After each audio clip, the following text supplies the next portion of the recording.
morning, everyone, dear ladies and gentlemen. I have the pleasure to welcome everybody to this much awarded conference on health of refugees from Ukraine in Poland 2022. The event is organized by Statistics Poland with very close cooperation with World Health Organization Poland.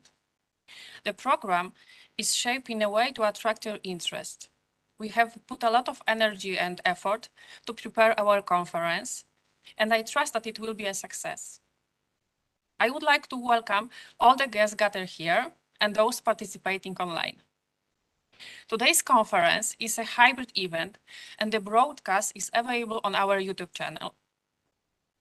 You are most welcome, and looking at the attendance, let me share with you that it's a big event for us.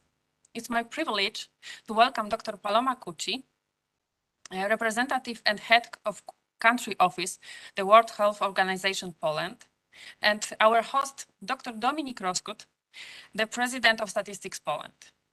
It's my pleasure to welcome the international communities here who generously contributed to emergency response and supported the survey.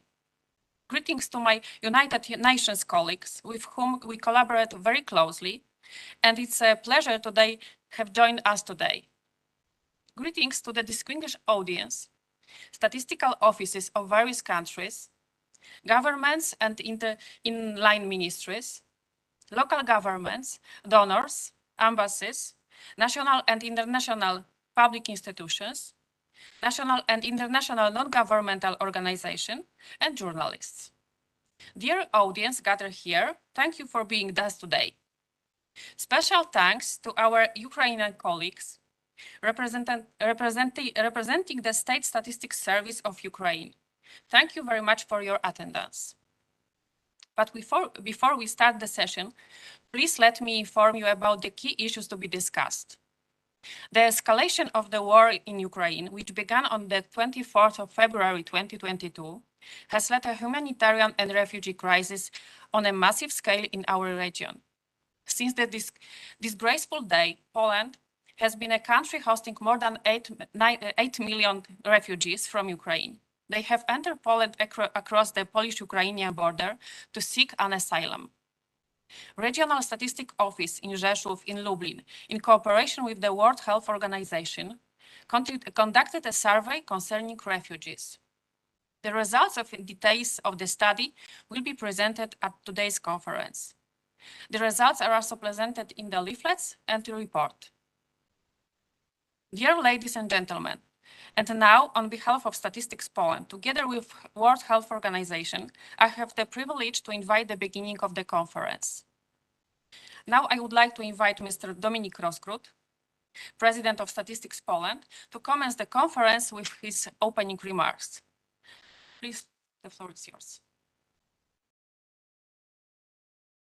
Thank you very much. I'll try to be very brief, but excuse me not for just mentioning all the names of the important guests here, but I would like to especially welcome Mr. Ihor Werner, our great friend from Ukraine, the chief and the statistician of Ukraine, the president of Ukrainian system. I noticed you on the screen somewhere, Ihor. It's great to have you here. It's a great honor for us. Thank you for coming. It's very important that we can cooperate even during those difficult times in a way that we can, but it's important that we do that. And thank you for coming. I would like to welcome everyone else on behalf of Statistics Poland. We're very privileged to be part of this project and initiative. I think it's extremely important for us. Just very shortly, you know, official statistics, the role of official statistics is to provide the society with all the necessary information in order to act, in order to understand itself, in order to take informed decisions. And of course, the usual modus operandi for official statistics was that we kind of like conduct surveys, wait 2 years and get the results. But the world nowadays is kind of like different, and it just poses a lot of challenges to us, and we need to act more agile, in a more agile way. We need to react more quickly, and especially the COVID-19 crisis has taught us how to act very quickly. We have managed here in this office, and I'm sure in many offices across the world that the situation was the same, we learn how to act more quickly and how to provide the society with the information it needs. We did it during the COVID, and thankfully, we were thus prepared for also quick reaction when this terrible, tragic invasion of Russia to Ukraine started in March this year. This is a huge crisis. It's very hard even to talk about it. And when you think about the people that experience this war, you know, in a Ukraine, like seeing those pictures, and it's hard to express yourself. I don't know what to say. It's terrible drama, and but at least we need to try to do whatever possible on our side to help those people to stop it and to make sure that there is a good future ahead of us. And maybe not so much, but we're trying here with this project as well to go along those lines. And I would like to thank WHO for joining the forces and doing the project like that together. I think that, you know, the international cooperation was always a priority for me. I think we're just by exposing ourselves to those kinds of projects, we learn a lot, I think mutually, and especially we add a value to those things that wouldn't be possible to obtain without the cooperation. So thanks to the WHO for the cooperation. Thanks to that, I guess we are transforming official statistical system towards something that acts more quickly and provides more information, and that the society is better informed at the end. And I'm very glad of that. But what is the most important thing at the end is that we need to take care of the people, especially those who are in need and those who come here looking for some help.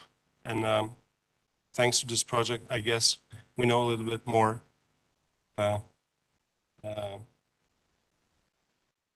on their needs. And it's hard to express, you know, yourself, and when you feel that many emotions, thinking about the people who suffer so much. Anyway, thank you all for you know, taking part in that. We're very glad that we are here today, and of course that's just the beginning. But I can tell you, it's not the end. We'll continue also after this project with the other initiatives as well. Thank you for coming.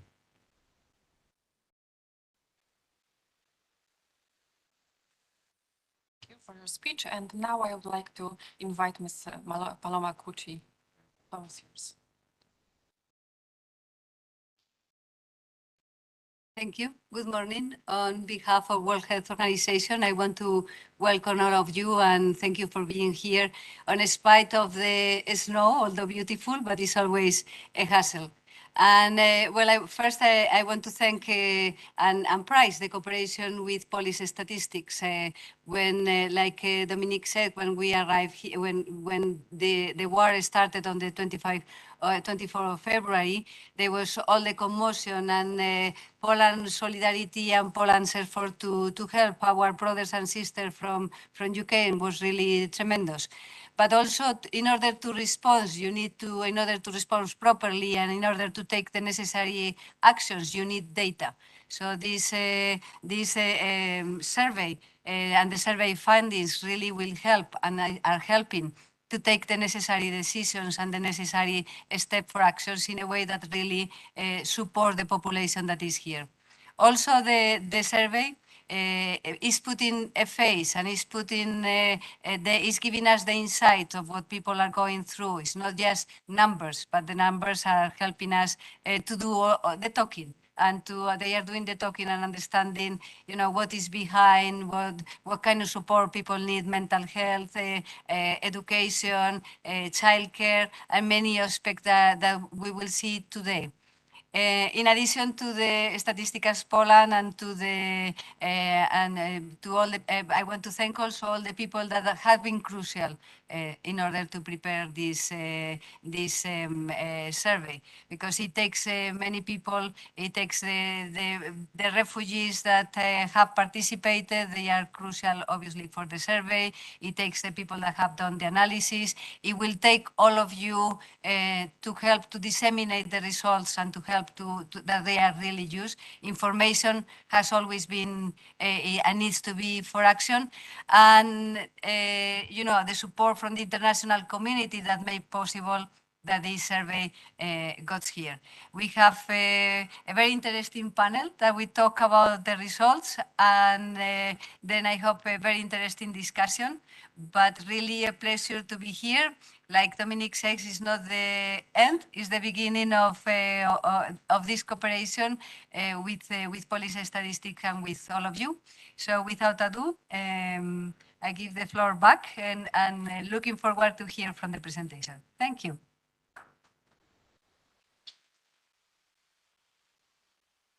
Thank you, dear guests. Now it's time to open the session concluding the study of Ukrainian refugees in Poland. The speakers will be Marta Szercer, World Health Organization, Rifat Hossain, World Health Organization, and Łukasz Sarama, Statistical Office in Rzeszów. And I briefly give some details about them, okay? Marta is a senior consultant with the Behavioral and Cultural Insight Unit at the WHO Regional Office for Europe. She has over 25 years of experience in social and behavioral change and humanitarian assistance in Africa, Asia, Europe, working for non-governmental organization, US CDC, and the United Nations with a focus on HIV prevention. Since joining WHO as a part of the COVID-19 response, she has supported member states in understanding contextual and individual factors that affect a wide range of health behaviors and integrating this into emergency response. Rifat, trained as a particle physics, is the lead for data and evidence in WHO Health and Migration Program and at its headquarters in Geneva, Switzerland. He has more than 20 years of experience in official data and statistics and has contributed to the development of SDG indicators and monitoring framework. Since joining WHO in 2007, he has supported member states around the world in building national health information systems and indicator-based monitoring, program design, and implementation. And Łukasz Sarama has 20 years of experience in statistics. He has been working at the Statistical Office in Rzeszów since the beginning, and for 8 years as a specialist at the Center for Transborder Areas and Statistics for Euro regions. He's involved in organizing and conducting survey in the field of tourism, trips made by non-residents to Poland. And they will present us findings from the survey of the refugees from Ukraine in Poland. The floor is yours.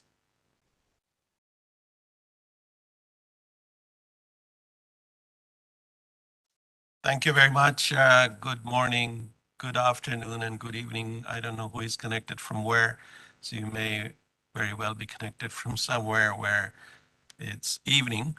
It's a great pleasure to be here. Thank you so much, Dominic and Gus colleagues. Thank you very much, Paloma and our country office colleagues, as both of you said, that this is truly a collective effort of national authorities and international community. So this presentation is like a song played by three. So we will take turns, as you will see. We have not practiced this until now, so maybe there would be some drop in the tune of the song. So apologies for that. As you will go through this presentation with us, you will see lots of numbers, lots of results, but we need to be reminded ourselves, as all of you said, the speakers before us, that these are people. Every single number is actually a person, mostly women and children who cross the border in dire circumstances. And when they cross the border, health is they bring their health, they bring their health challenges and the needs of their health needs. So health does not begin or end at country borders.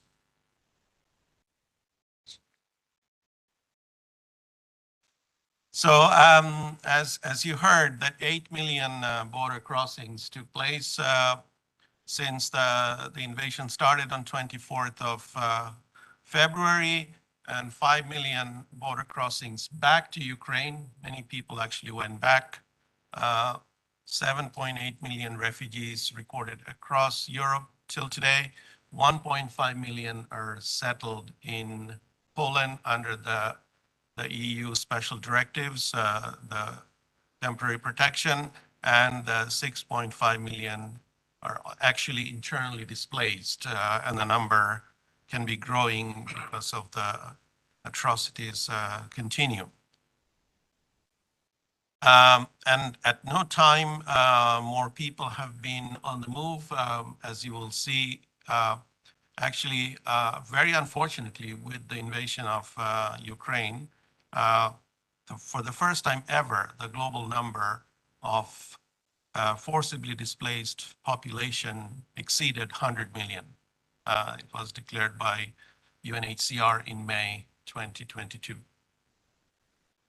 So why we did this survey? So when this invasion happened in 24th of February, this was clearly one of the most unprecedented, one of the most challenging humanitarian crises in the world. So World Health Organization immediately set up an incident management and support team, but it needed data. We needed information to know where people are and how to help them if they are sick, if they have chronic illness, if they have acute illnesses and so forth and so on. But the data was not coming. I mean, this country is being bombed, so of course you cannot have data. So what we started to then look at the data coming from neighboring countries, such as Poland. But even that was challenging, because when people are coming, the first thing you do is provide them with humanitarian assistance and not collect the data. So what we were trying to do at that point, at the start of the crisis, is trying to see what was the existing data, to see if we can build some scenarios to generate some data which mimics the reality, but it was not enough. So it was an extreme generosity on the part of the Polish government and the Statistics Office, not just providing the humanitarian assistance, but also helped collect very crucial data, which I believe we will see is not just useful for the decision-making in Poland, but can be used in decision-making elsewhere, including maybe a replication of this in other countries. So this is a map that we generated about tuberculosis prevalence, both in Ukraine as well as the population movement and their pattern and so forth. But this is not real data. So now we have real data. So I would also like to say, so I'm from the WHO headquarters. As Paloma said, this was a three-level exercise. So we have the headquarters, the regional office, country office, and so forth. So in the headquarters, we have this 3 years ago, almost at the start of the pandemic, created the Health and Migration Program in the Executive Office. And one of the key functions we do is help countries collect data and provide health information systems. So that's the purpose of this slide. I don't want to go into the detail. I have brought in some publications, and they are at the front desk. If you want, please have a look.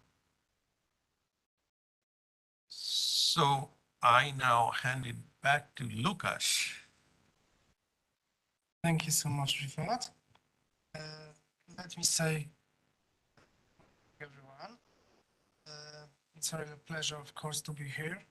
Especially, I'm here on behalf of Director of Statistical Office in Rzeszów, Mr. Marek Cierpiowolan, who can't attend to today's meeting, but asked me to represent him and our office at our today's meeting.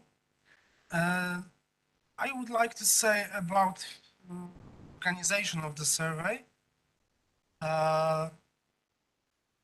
It said that when the crisis started, there was a huge information gap, and our response to that was to organize, to design and develop and organize a completely new survey conducted among Ukrainian refugees.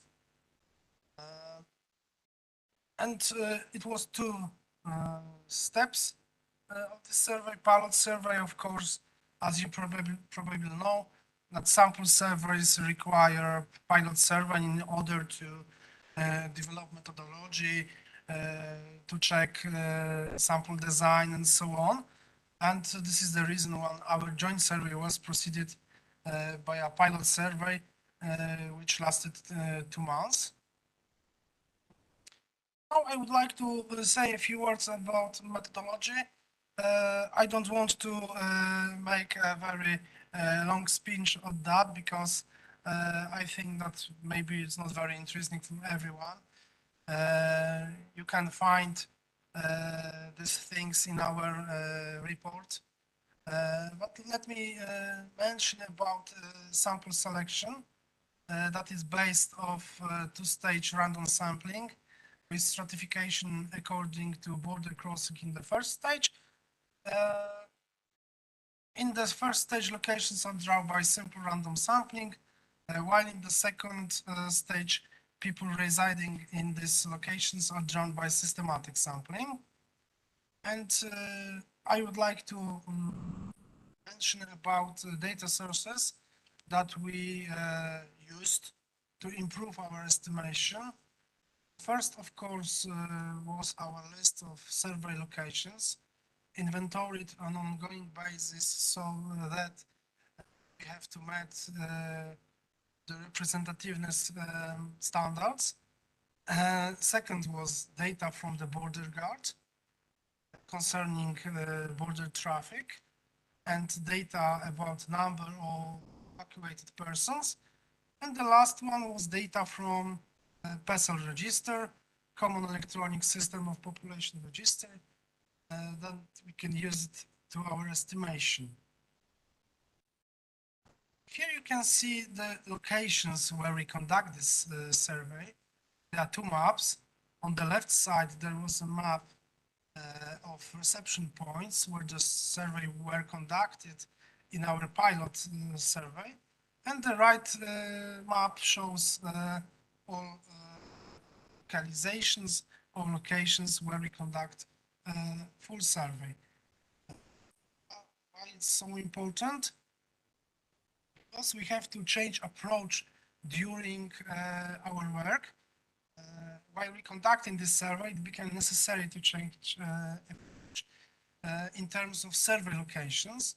During the pilot survey, Ukrainian refugees were at reception points mostly.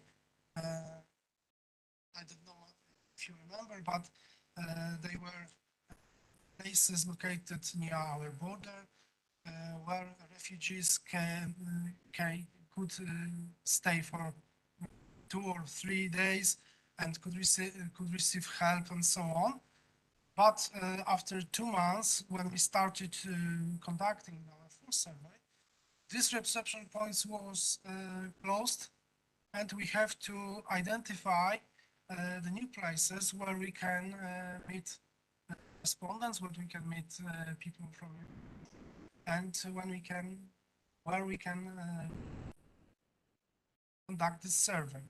What is important, during our survey, we collected 1,800 questionnaires with information on approximately 5,000 persons. Here you can see our questionnaire. The first part, the first page was prepared before we started working with WHO. The second model was developed by WHO, and of course it concerning the health-related issues. Our part is about, it's concerning short characteristics of Ukrainian refugees, gender, age, education, intention to take up employment in Poland, or intention to return to Ukraine when the conflict will be over. And of course, as you probably know and can think that one of the most problem was the language barrier. So we prepared the questionnaires into 3 language version: Ukrainian, English, and Polish. And in practical point of view, interviewer showed the paper questionnaires to respondents, and they checked the answers. Now I would like to show you some data about flow of the people. This slides presents border traffic on the Polish-Ukrainian border. According to data from the border guard, the scale of the crossing was the highest in the first decade of March this year, but did not exceed the level of 2019. It is also worth to mention that fact in mid-April, the number of people returning to Ukraine exceeded the number of people of leaving with Ukraine. Okay, here you can see the number of evacuees according to border guards. Evacuated person are the person who clearly declared that they come to Poland due to war in Ukraine, usually during customs clearance. As you can see, border guard recorded more 2.3 million evacuees from Ukraine in this period. This slide shows how the arrivals of evacuees are shaping up against the arrivals of Ukrainians to Poland in total. What is also noticeable is that apart from the peak in March and higher number of evacuees in late February and April, the number of evacuees remains low in the following months, while the traffic to Poland is much higher. So you can see that refugees didn't generate so much high traffic. This phenomenon, because we know that there were some people, there was a group of people circulating around the border. And what is also worth to say that the volume of border traffic was probably influenced also for those crossings which were related to help to organizing the help to Ukraine. And this slide presents data from our sample survey. It's concerning months of respondents' arrival to Poland.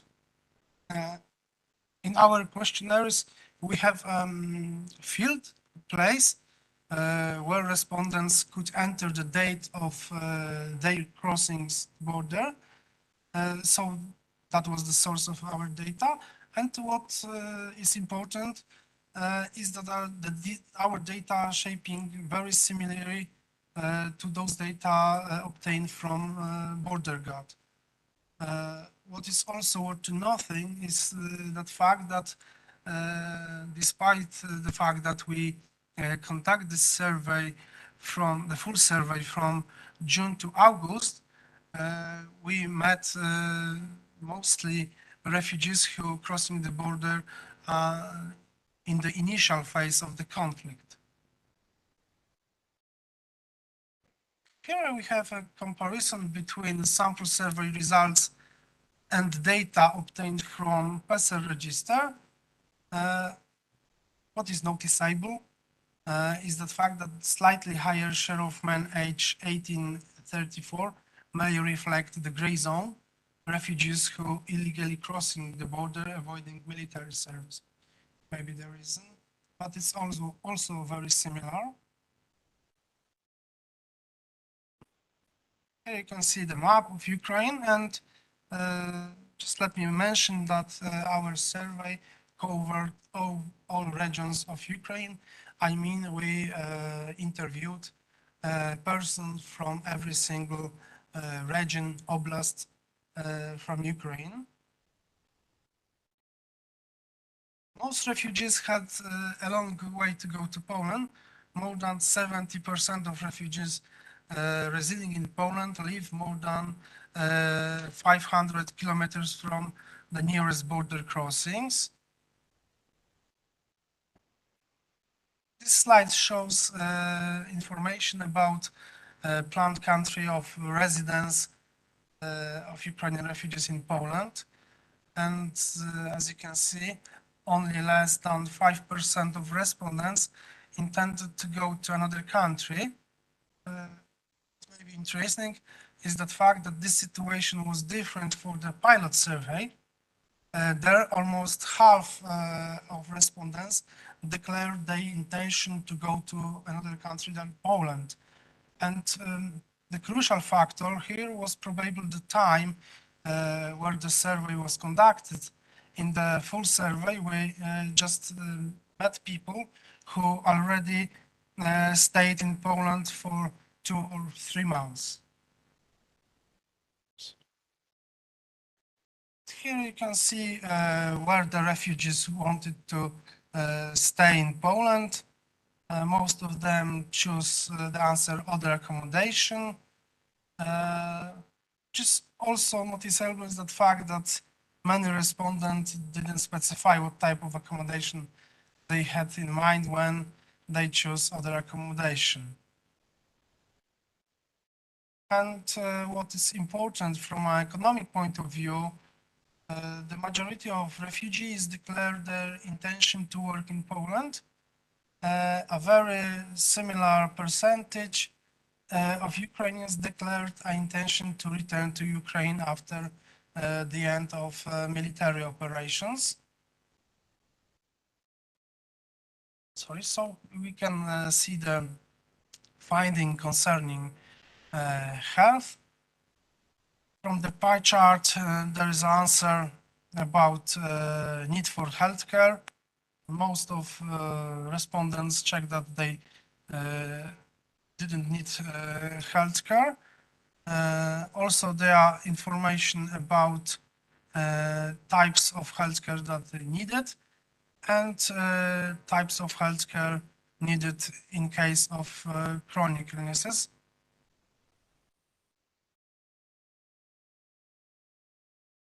Here you can see the need health care divided by age groups. This is very interesting. It's about, it concerns access to healthcare and barriers to accessing healthcare. Great majority of Ukrainian refugees declared that they have access to healthcare in Poland. Also, they mentioned about barriers in accessing to healthcare. Most frequently chosen barrier was information barrier and cost of services, health services from that. What is interesting in behavioral insight is the same situation. So this is something to what we find also in behavioral insight. Sorry. Okay. Okay. Maybe Rifat try to say more interesting about this. Okay, thank you so much, Lukasz. I just wanted to point out that if you look at, sorry, the slide before maybe.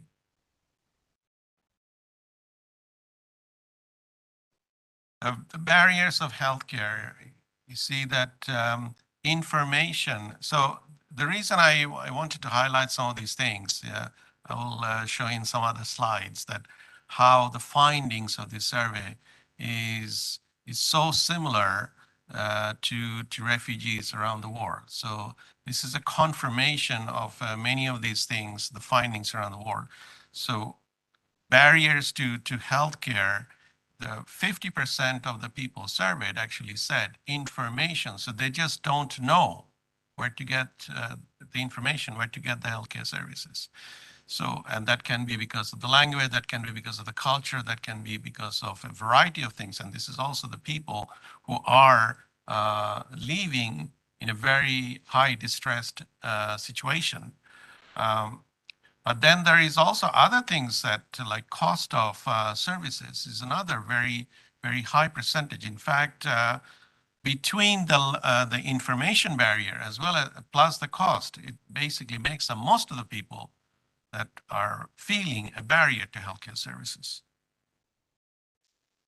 The type of facility they're using, so this is very evident here. So these are the people who are already in Poland. So of course they are seeking healthcare in Poland. But of course, mind you that the survey was asked that whether you needed healthcare in the last 30 days, and the last 30 days can also include people who just came and so forth. And of course, the government health facility is the main one because they are under temporary protection and so forth. Now, this is an interesting one. You saw in the previous slide that financial barrier was an important one. And have a look at this one. 25% of the people surveyed are saying that they spend more than 25% of their income or savings. And this in WHS parlance is basically prohibitively expensive, or we call it catastrophic limit. So this is quite alarming. So that, and if you triangulate them, you will probably see that there will be those who are not getting healthcare from the government facilities, but forced to go to some other ones, so forth. So anyways, the purpose of this, some of these initial findings is to get your feedback, because we will go and analyze the data and tease out some of these other information. Another interesting thing is the COVID vaccine. The vaccination rate is actually very, it's not very alarming. 55% of the respondents are vaccinated, but 40% are unvaccinated. And for those who are vaccinated, 80% have full vaccine, if you like, the 2 doses of vaccine. But this number is a lot higher among the Polish population when you do a comparison, as well as the vaccinated ones. Sorry, I also wanted to say the vaccine hesitancy, one of the top reasons people are saying they did not get vaccinated or do not want to be vaccinated is that they do not consider this is mandatory or do not feel the need to do so. And of course, there are opponents of vaccinations or do not believe the effectiveness, et cetera, et cetera. So COVID vaccines, so the unvaccinated is the young population, but of course, they are not mandatory. So the COVID vaccines, at the time of the survey, the under 12 was not even needed, and it's only very few countries that started to vaccinate under 12 population. But it is also quite interesting to see that among the people who are normally vaccinated, there is a lot of unvaccinated people, including the ones who are older population. Routine immunization. So these are the children that should have the routine immunization or mandatory immunization. And this is actually very interesting that around 80% of the people, in some cases, in case of polio and DTP, DTP and MMR, it's around 80%. For polio, it's less. And this is considerably higher among Polish children. Mental health. So this was actually quite an interesting finding that if you look at the graph on the right, that is there anyone in your household member currently so upset, anxious that affects the person's daily functioning? The people saying yes is very, very low. But the person having problem with daily functioning by age group is, of course, as you go higher in age, the anxiety is higher. But all the people that are expressing any mental health symptoms is actually, I would say, surprisingly low. Okay, now coming back to some of the findings and how does that relate to general findings around the world. So these are from our world report, which we published recently. One of the key to refugee health or migrant health is their determinants. And that can be individual characteristics or behaviors, social and economic environment, or physical environment. And we have seen the confirmation of that in this survey of the refugees from Ukraine. Mental and child health, the evidence indicates that compared to women in their host communities, in many cases, refugee and migrant women have less access to maternal and child health services. Also, common factors influencing seeking and receiving care among refugee and migrants include migratory status itself, the education level, fees associated with visits, lack of access to health insurance, and we have seen those findings from this survey as well. Sorry, maternal and child health. But the survey did not go into the individual types of health services, such as the maternal and child health services. But this is something maybe something to consider going forward. Maternal and child health also, so actually this is something we can skip for now, in the interest of time. Mental health, care for refugees and migrants must be holistic by providing treatment and by considering determinants of health, including migratory status. Ukrainian or refugees from Ukraine had a very special conditions, which is not necessarily the case around the world, because as soon as the war broke out and refugees started to come in all parts of the neighboring countries and other parts of Europe, immediately the EU provided the EU directive and the special protection that provided access to healthcare. So that may give this peace of mind that we have seen that they were not as worried as you would have expected.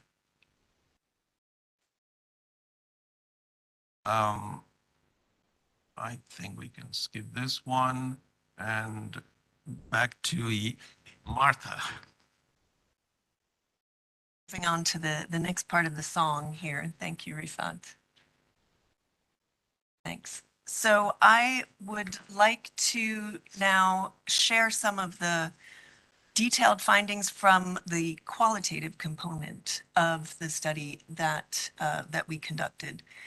And this is based on a protocol that we developed in the WHO regional office soon after the war started. We thought, we being the Behavioral and Cultural Insights Unit, thought that it would be very important to get really in-depth and detailed information from the refugee perspective when it comes to access to health services and the perceived needs that they might have for their own health needs, as well as any gaps they were finding in services. We were very happy to be able to work with the country office in Poland and with Statistics Poland to conduct this part of the survey as well. So I want to talk a little bit about the methodology because this was qualitative research, which is something that perhaps does not happen here at Statistics Poland quite as often. That is to say that we do very in-depth research with individual people. In this case, we were doing in-depth interviews. And this type of research really gives that kind of detailed personal experience. We get to hear from people's own perspective and understand how they perceive their circumstances. It's not something that we can quantify. I won't talk about 50% or 67% of people with a particular attitude, but it gives us, again, this very rich picture of what is happening. And through careful sampling and data saturation, which means after a certain number of interviews, we're actually not getting any new information. So people are sharing the same kinds of information. And once that data saturation is reached, we're very confident that the findings we have show something of a common experience. And this mixed methods approach, which I'll also kind of highlight here, really gives both a depth. We get really deep, detailed information, but also a breadth, a broad kind of information, and helps support all of the data sources.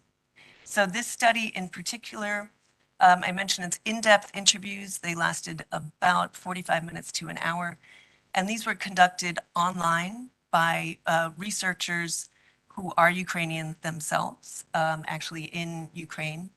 And we included only adults who were over 18 years of age, who had left Ukraine due to the war and had been in Poland for at least 2 weeks. So that was our criteria. We recruited people through the GOS enumerators who were working on the quantitative study. So they gave the link to our survey, our initial survey to make sure people were eligible, our eligibility survey. We also shared links to that through social media and other networks on the ground. Through the sampling that we used, we sampled by gender, age, housing type, and whether people were a caregiver or not. So we wanted to get a good range of the refugee experience. Data saturation that I mentioned happened after 35 interviews, and the study is designed so that there's a follow-up phase, which will happen quite soon. It's been just about 3 months since the first interviews were conducted. So we'll be able to get a sense of if and how the situation is changing for people. So I want to just give a couple of quick examples here about this idea of triangulation and how the qualitative data and the quantitative data kind of work together. We know from the statistics from many sources that most of the refugees coming across the border are women. Our study and the in-depth interviews really give us a clearer picture. You can see the quote from one woman here. We know that many of the women coming and now here in Poland are mothers. They may also be taking care of elderly relatives. For many women, the children that they are taking care of have special needs. All of these things really add to the responsibility and maybe the stress levels and health needs that women in particular are facing. And it's really important to incorporate that into our plans for services. As Lukasz mentioned, both data collection approaches found some of the similar barriers to accessing healthcare and uptake of services, including information, cost of services, long wait times. I will go into some of the more detail that the qualitative research allows us to look at in terms of what those barriers really mean and for whom and how it's different with different target audiences. One other thing I wanted to mention is about dentistry. And this came up in the first several interviews that we were doing, and we thought maybe that's kind of specific to just a few people. But we heard again and again, people were quite keen to find a dentist and were quite concerned about the cost of dentistry also. And then we found that that was also the case in the quantitative surveys. So that was, I think, interesting for all of us to see that this may be really a need that is not being met or where people have a lot of concerns.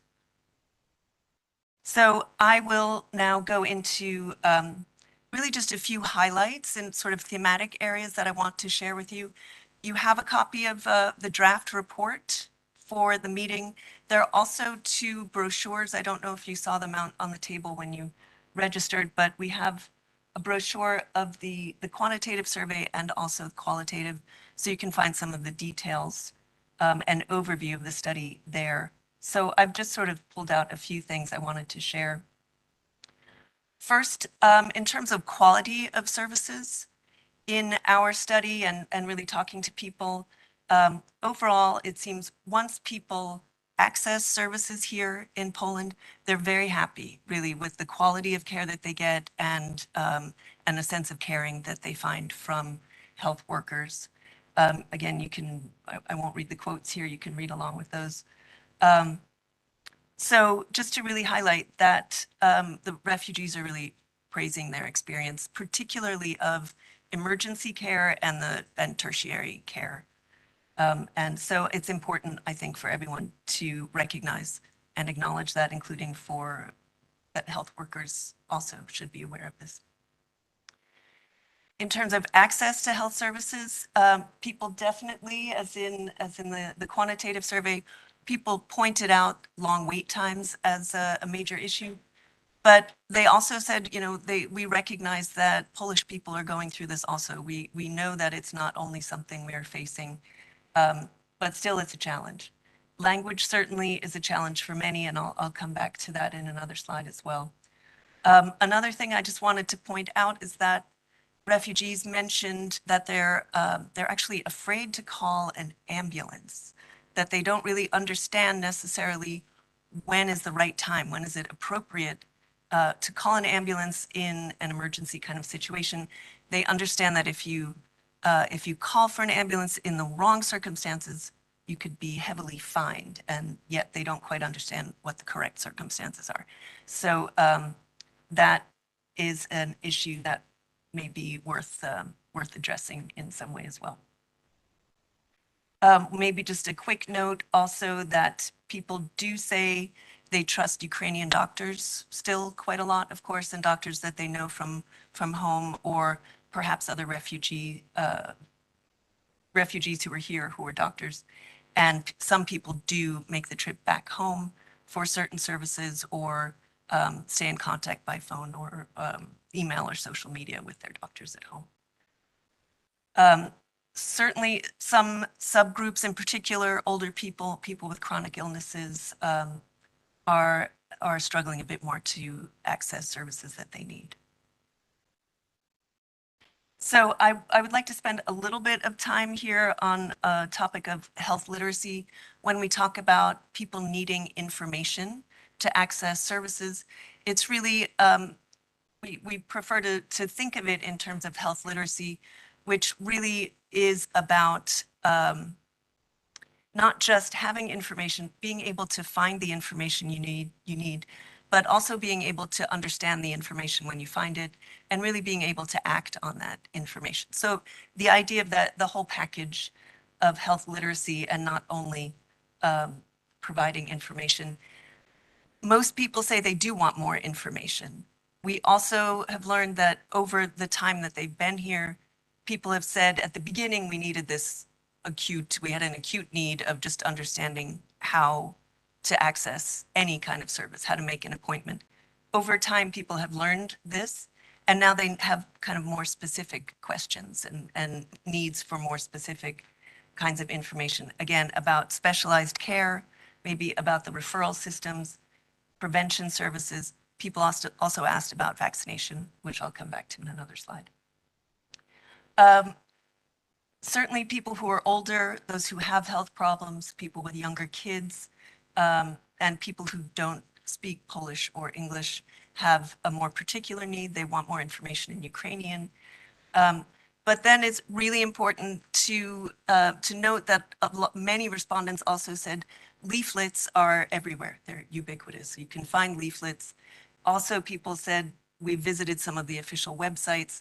It's maybe not that there's a lack of information, but perhaps it's not the information they're looking for, or it's not in a language. Even if it's in their language, maybe the way things are explained is not very clear to them. So it's this kind of more nuanced perspective on how we're providing information and really targeting the kinds of information people need to the right audiences. For example, younger people, younger and healthier people feel they have enough information. It's not a big surprise, and people with more health needs are also more concerned about having the information.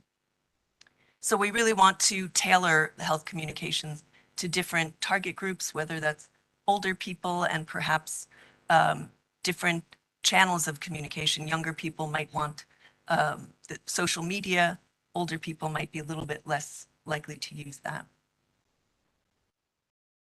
In terms of mental health, we've talked about that quite a lot also. My understanding as well was it was an interesting experience, I think, for the GUS team. Very important how the questions around mental health are worded. And we've asked, and we had to also really adapt a little bit how we ask people about mental health, because there is stigma around mental health, and people tend to feel like it's only someone with really acute mental illness who would need these kind of services. But when you start to ask if maybe the respondent knows anyone else who might need services, or if you try to make it something a little bit more broad and more comfortable for people to talk about, a lot of people said, well, other people must need it more than I do. I'm coping well. Sometimes people highlighted certain groups, like maybe adolescents. Some people said, you know, it's very difficult for the adolescents who maybe don't have both their parents with them. They've been through traumatic experiences. So there's an idea that it's needed, but maybe not for me, as I'm the one answering the question. So I think it can be challenging, certainly, to understand exactly what the needs are and the best way to provide the services. But I do think it's worth exploring more. Some people really said in particular that the services they have experienced were provided as group counseling, and they were very uncomfortable with this because they didn't want to talk about something very personal in a group of strangers. So I think in terms of mental health, if it's possible, or if we can find ways to engage with refugees to really kind of co-design some ways to provide the services, that could be very helpful. Another topic that I think did not actually come up in the quantitative survey is related to disability. And this is another issue where I think qualitative research can be really helpful because it's quite open-ended, and there's an opportunity for topics to arise that we perhaps didn't even know to really ask about. And disability is one where we had this experience. Quite a lot of mothers of children with special needs, as I mentioned, and that might be physical disability, but also autism and ADHD and other kinds of disability that might not be obvious just looking at someone. Here we find that people who are able to connect with additional services, like with a civil society organization or some kind of social service. People gave examples like Patchwork and Order of Malta and a couple of other organizations. They have been able to connect really well to services. They feel like they have a resource and they have someone who can answer questions and really help them. Otherwise, people struggle quite a lot to get the certificate of disability. They have a lot of questions around what financial support they might be entitled to, rehabilitation services, that kind of thing. Again, I mentioned that families with children with special needs find costs. Also, transportation and services for adolescents, not only young kids, are a bit more challenging as well. Coming back to vaccination, I think it's clear from statistics also that there are different levels of coverage between the population in Poland and the population in Ukraine. I do think it's important to note that people were asking questions about it and they wanted to understand more, especially because the schedule for routine immunization is different, or maybe different where they were in Ukraine to what's expected here, or they're unclear on how to go about following the correct schedule for vaccination. And it would just say that current circumstances could really be an opportunity for reaching more people from Ukraine with vaccination services and being in an EU setting where people may trust and in fact have expressed trust in the healthcare system could be a good opportunity for more vaccination. Last group I will talk about is it generally the idea of people with special concerns, and it's not people we might otherwise think about. One group certainly is people needing specialized care, anyone who came here perhaps in the middle of cancer treatment or needing to start cancer treatment, other kinds of chronic illnesses as well, of course, have more specific needs. And again, if they're not linked to some other community services, may be struggling with that.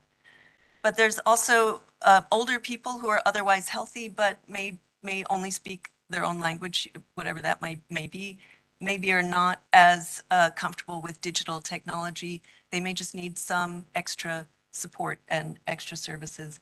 And then also, as we've mentioned with maternal and child health generally, and the fact that so many of the refugees are women, even the possibility of childcare can really make a difference. These are women who are here without their usual social network and social support systems. So that is having a big impact on their ability to care for their children and for themselves as well. So a few reflections here. I won't read through all of these, but just generally, I think it's clear some of the perceived problems that have come up in this research are just things about differences between the health systems, and we cannot necessarily impact or change all of those things. And where that's the case, I think really targeting and tailoring the information for people so they understand how the system works can be helpful. But then other challenges we may really be able to address by tailoring information and other services, which we can do, I think, very much with the data that we have and continue to collect this kind of data. But again, that's why we've been really very excited and grateful to work with Statistics Poland and be able to bring our findings together like this. I will just say very quickly as the last slide that at the Regional Office for Europe, we have a Behavioral and Cultural Insights Unit, and that is something quite new, and it's one of 4 flagships. And we recently passed a resolution and action framework in the region, so all 53 countries in the region signed on to agree and support this kind of work. So we'd be very happy to do more collaboration also with Statistics Poland and other stakeholders here in the country. And I will pass over back to Rifat.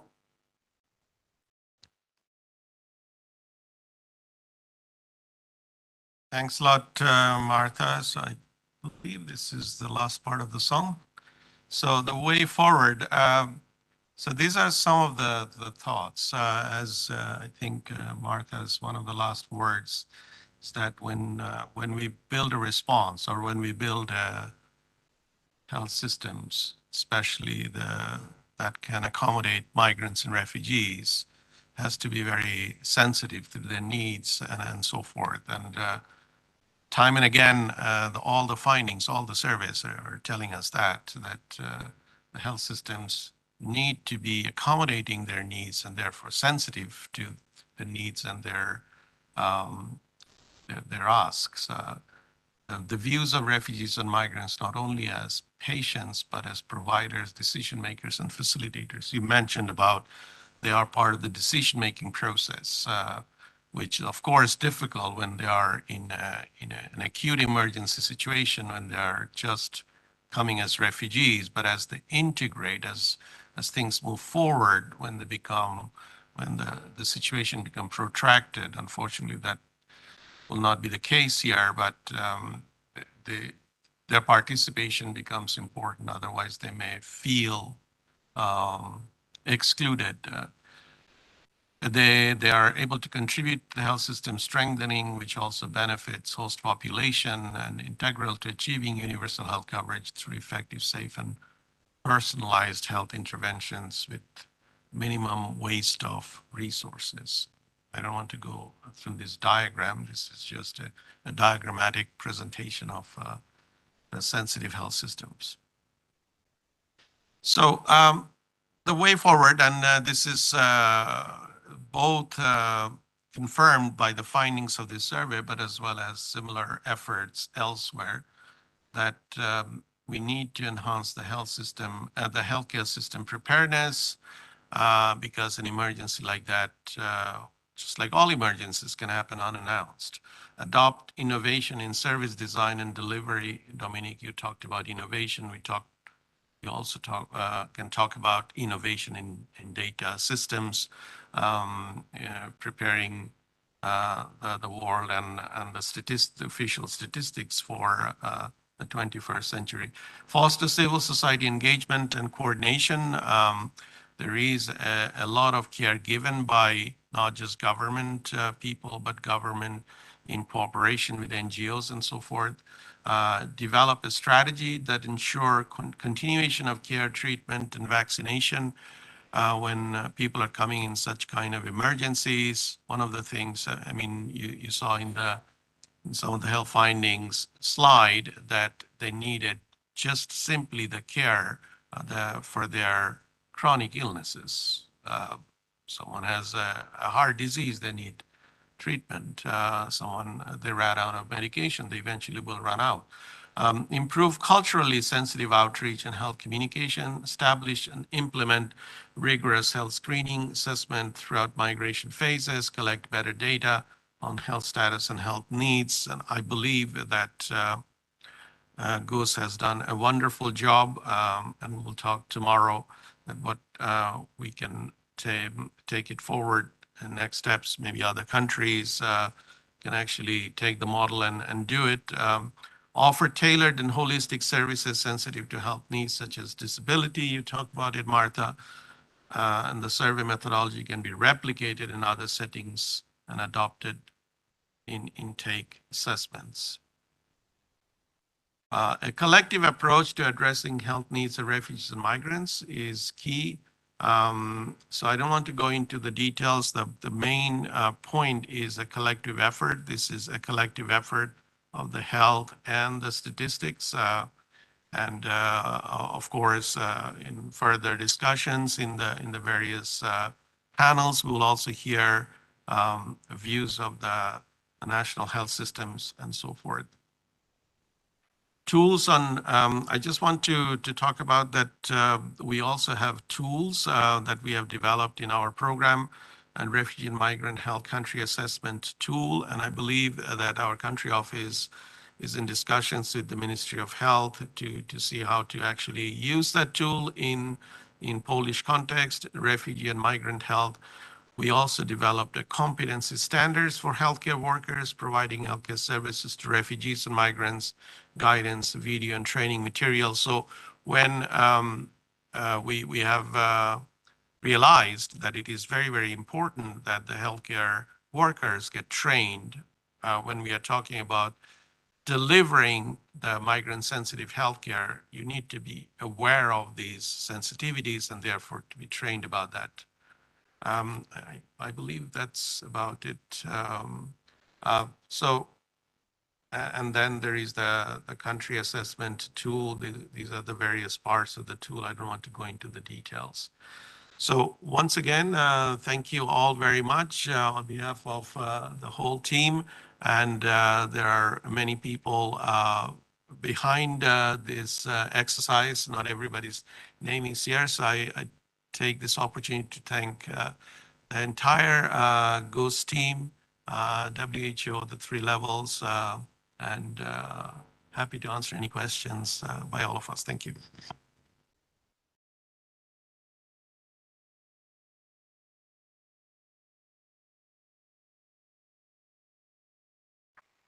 Thank you so much for your interesting presentation about qualitative and quantitative findings.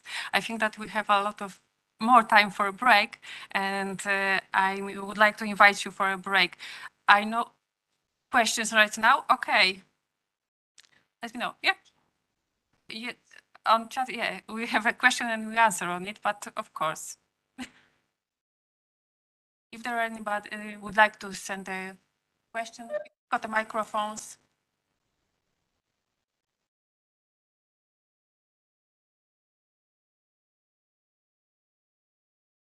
To our presenters. Can I ask a question? Yeah. Yeah, okay. Welcome. My name is Mark Muscat, and I work in the Vaccine Preventable Diseases Unit at the WHO Regional Office for Europe, based in Copenhagen. I'm particularly interested in the vaccination part of the presentation. First of all, I'd like to congratulate you for a fantastic, comprehensive overview that you gave on the statistics that you gathered. I was particularly interested in the slide where you showed that the MMR coverage was very low. The documented or the slide that showed over or around 80% of the children 1 to 4 years old were unvaccinated. I'd like to know at what point in time was this data collected? Was it soon after entry into Poland? And was it based on any documented evidence, like did they have any vaccination records, or was it just verbal reporting? And another question related to this, was this data collected again at some point later on to see whether there has been any improvement in the coverage? Because 80% unvaccinated is quite actually alarming.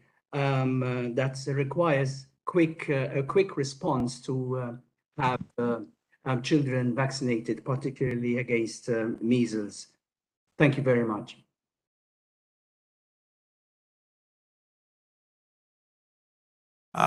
Sorry, thank you. I think maybe there was, it was not, I don't know, transmitted correctly. It is 80% vaccinated, not unvaccinated, which is still lower than the Polish numbers, but it's not 80% unvaccinated. I let Łukasz maybe talk about how the data was collected. Oh, thank you for that question.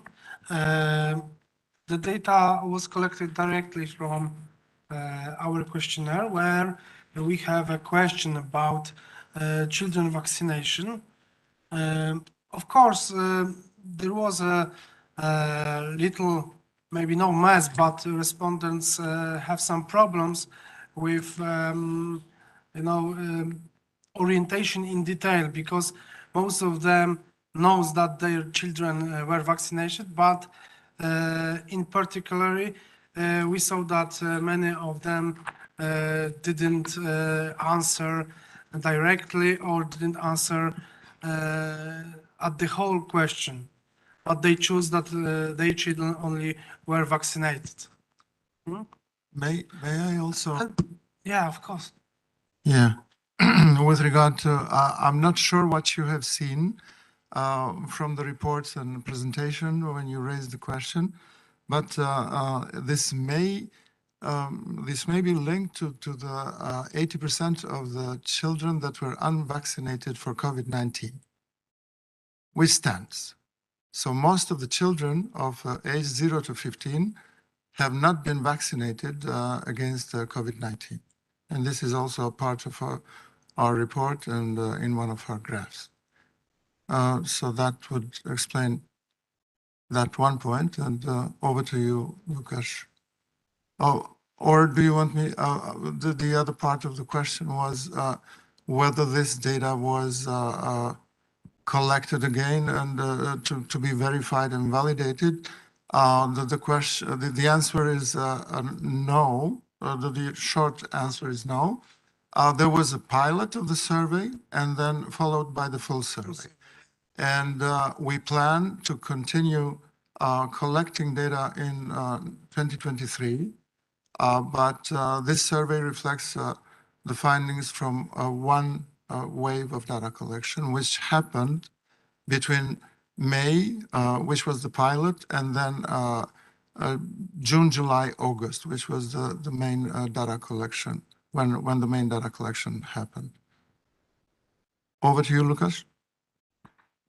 I think it's clear now. Yeah.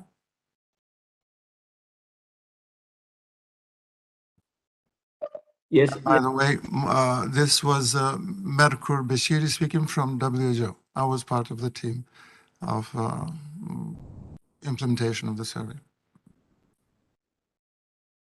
Thank you very much. Really puts many of the questions into perspective, understanding more the situation. I wanted to ask, and this is maybe more for Lucas and for Marta, about the respondents. What is the uptake from the Ukrainian population, from the refugees? Was easy to get them to participate? What was their thinking about collecting this information?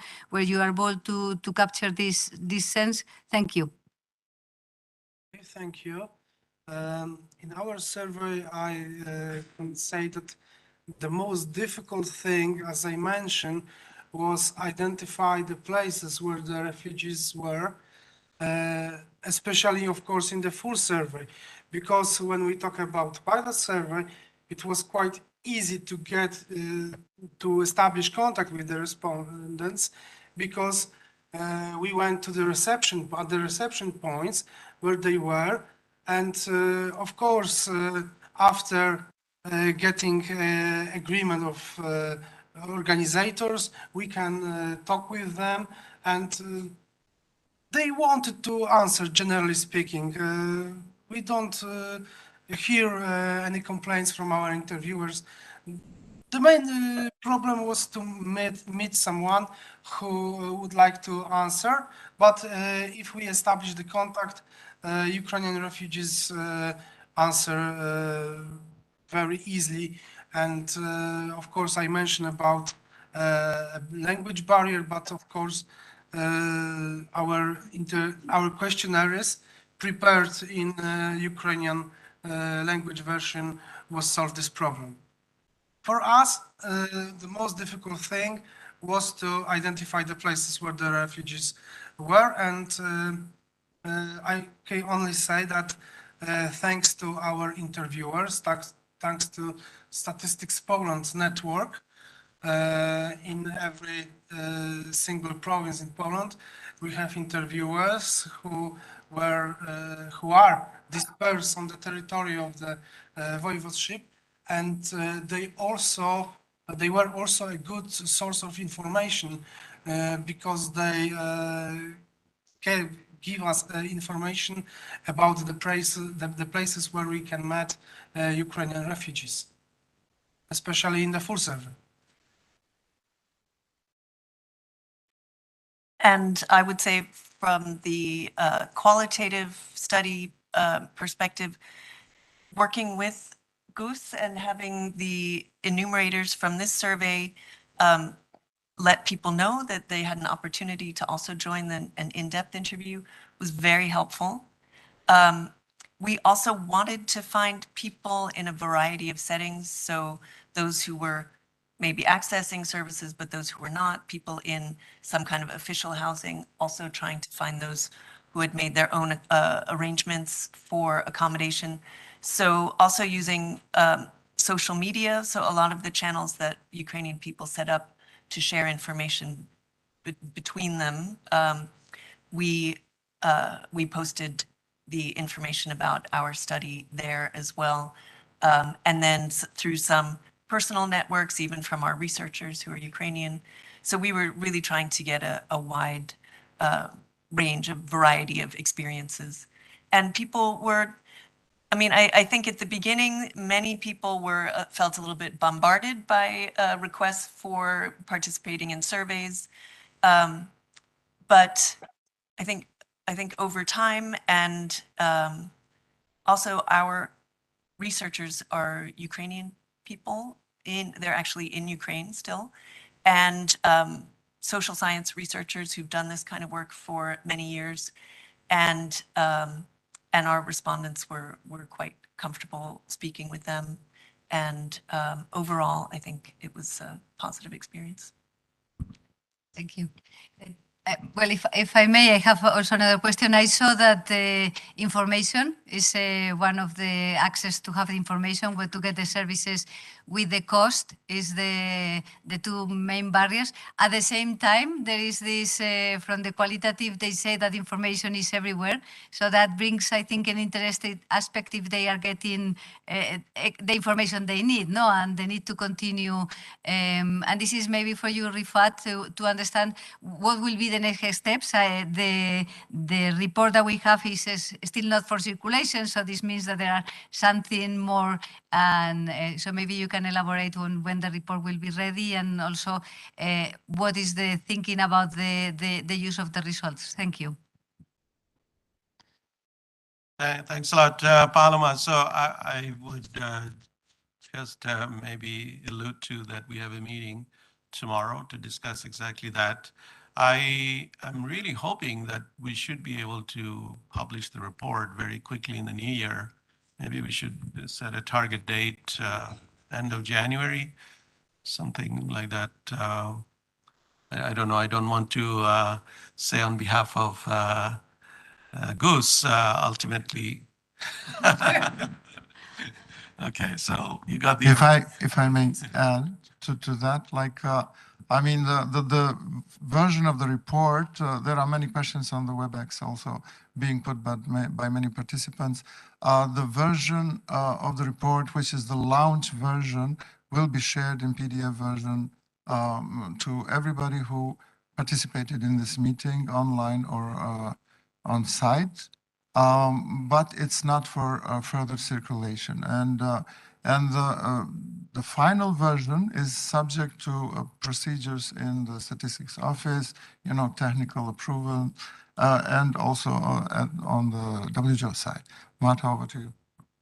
Yeah, I would just like to add also, we are having a kind of technical meeting tomorrow to talk more about next steps and where we take these results. But I would just like to say that even with this group and others who are here, I certainly would like to hear also what your perspectives are if you're here and working with refugees, especially that I think this kind of conversation about how we can use results and how this really fits with your work and what makes the most sense it's a really essential part of this process as well. So I'd certainly be open to hearing any responses, reactions from all of you here.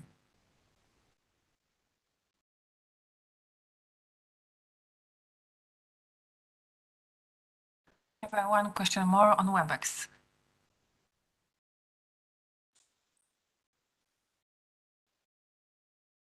Can you unmute it?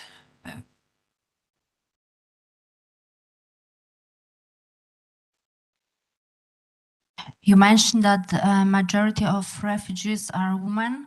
What was the proportion of women in the survey?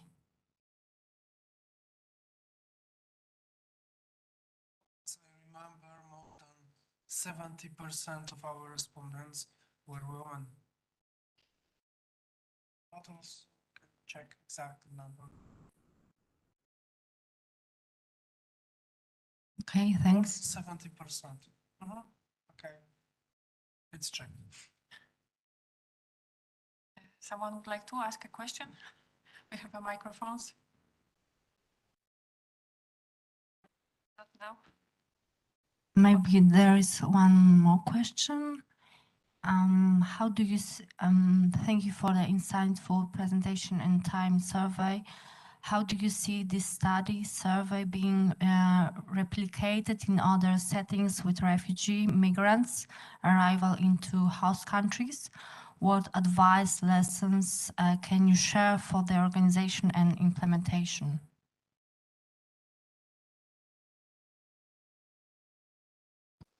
I can go and then maybe Lukasz can comment further. I believe the methodology is very transferable. So this is precisely the reason we have the two other panels, and one of them would be facilitated by you, Dominique, where you have probably other statisticians present. I hope that it will be replicated in other countries. So again, for after tomorrow's discussion, we can, or you can take it up with your fellow chief statisticians in other neighboring countries or other European countries hosting such large Ukrainian refugees. And if I may add, as both Paloma and Dominic were saying, this is the beginning and not the end. In this survey, we have focused on the recently arrived refugees as being acknowledged as one of the most vulnerable groups of refugee communities. And hence, the focus of the survey, the sample was in the two regions along the border with the Ukrainian Polish border. And the plan is that this extends to a nationwide survey in the next year as a follow-up, but including also the refugee communities that have been in the country for a longer period and with a wider geographical scope. Marta, over to you. Yeah, I would just add that we have a study protocol for the qualitative study that I'm happy to share with others. The same study is being conducted in Romania and in Slovakia and Slovenia at the moment with support from the WHO regional office. So if there are other countries interested in conducting that survey, we certainly would be very happy to support. And I would just really encourage also the combined efforts with quantitative surveys as well. I think it really strengthens everything. Thanks. I don't know that there is anybody who would like to ask a question. Yeah, okay. Thanks a lot, Andriy, UNHCR. Thank you for the insightful presentation. It's really interesting, and maybe to just concur in the data we collect, most of the findings are very similar. So it's really, I think, can be confirmed also from other sources. Maybe one question, from the studies and data we collect, we also looked a lot at the male and female differences. I know in the report there is a lot focus on age and various differences between age groups, but also gender perspective was very interesting because for men who were able to leave, except for the part who may have left illegally, many of them left because they have a disability. And we found also really higher proportion of really healthcare related needs among men of age group 18 to 59. And I know it would be also interesting to see from the data if that's something you confirm. And second question, are you planning to make data available for researchers in the raw format, in anonymized? Because there's something we promote as well with others to avoid over-surveying people and to promote kind of reproducibility of research and make sure that others can get use of this data. Is it something that is also in the plan? Thank you. So when it comes to people with disability, in our survey, we haven't any question about it. But it's also maybe it's a good, it's for sure it's a good idea to add some questions about people with disability. Marta, your part was that question, yeah? And Marta thought about it. But in our survey, we haven't this data. Now, I would like to add something because when we talk, it's one thing that I have in mind. It's of course, further steps for sure have to be discussed in the future.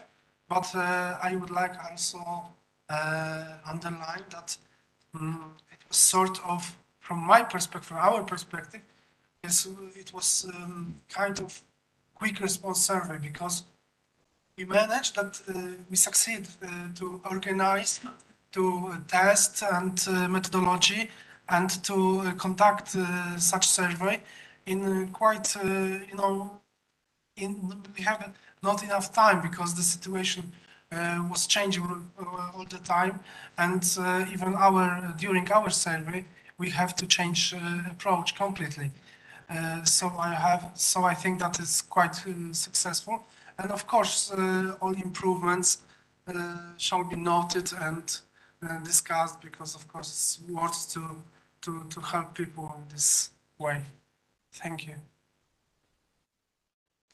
Thank you. There is one question more. Will you estimate how much funding is necessary to implement the recommendations, and do you have a fundraising strategy?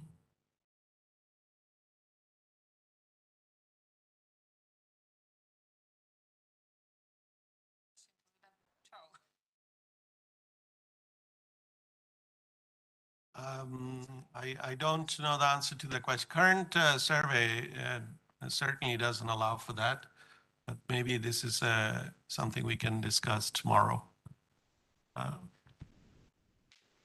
Paloma, is Mike online? No, 11:45. It will be, yeah.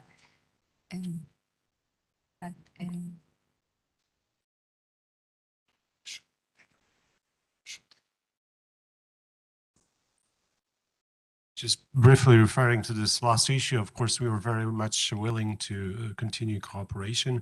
And I'm sure that we can find a way to finance these operations in the coming months. I think that there's a lot of need for the data on what's going on. It's not only the refugees came, they will stay here for longer perhaps, and we need to take a deeper look into their needs and how they change, in the context of this prolonged stay in Poland. So certainly there's an issue here, and we're, as a statistical office, we feel kind of like responsible also for collecting the data that is necessary and useful in this situation. That's one thing that I wanted to say. The second thing is there was this question about the research data. Of course, we're very much in favor of releasing the data, but this is a two organizations setting. So I'm not sure how is this on the WHO side in terms of whether we can release the microdata files. Of course, we do not do that too often and too widely in our office, in our system. We have the possibility to share that for the research purposes, and I think we can take advantage of that. But I don't know how is that on the WHO side, if you're willing to share this or not. Yeah, we'll talk this tomorrow. Yeah, certainly. Yeah.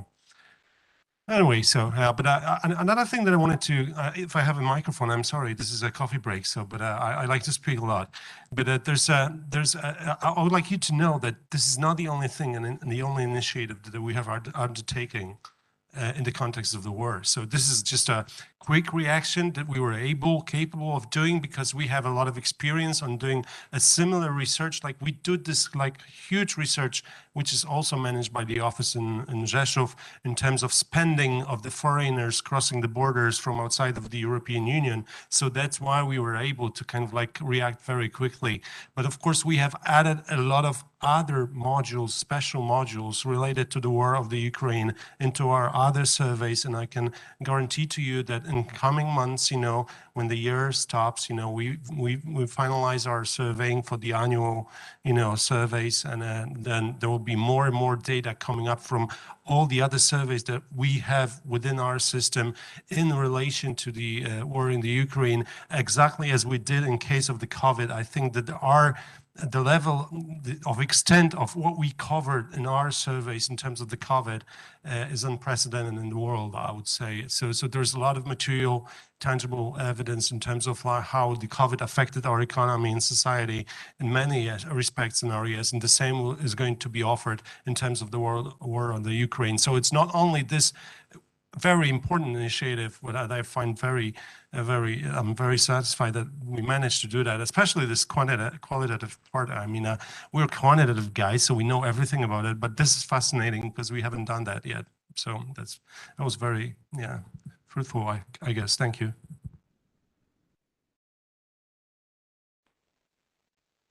Yes, I'm waiting because our regional, the director of emergency program, Mike Ryan, is going to join us in a few minutes. I was checking the screen if he was already connected. You may know him for the, he's been on the response of COVID. He's been our spokesperson. I don't know if he's online yet or not. No, okay, so we wait for him. If you don't mind, we wait for him for a minute.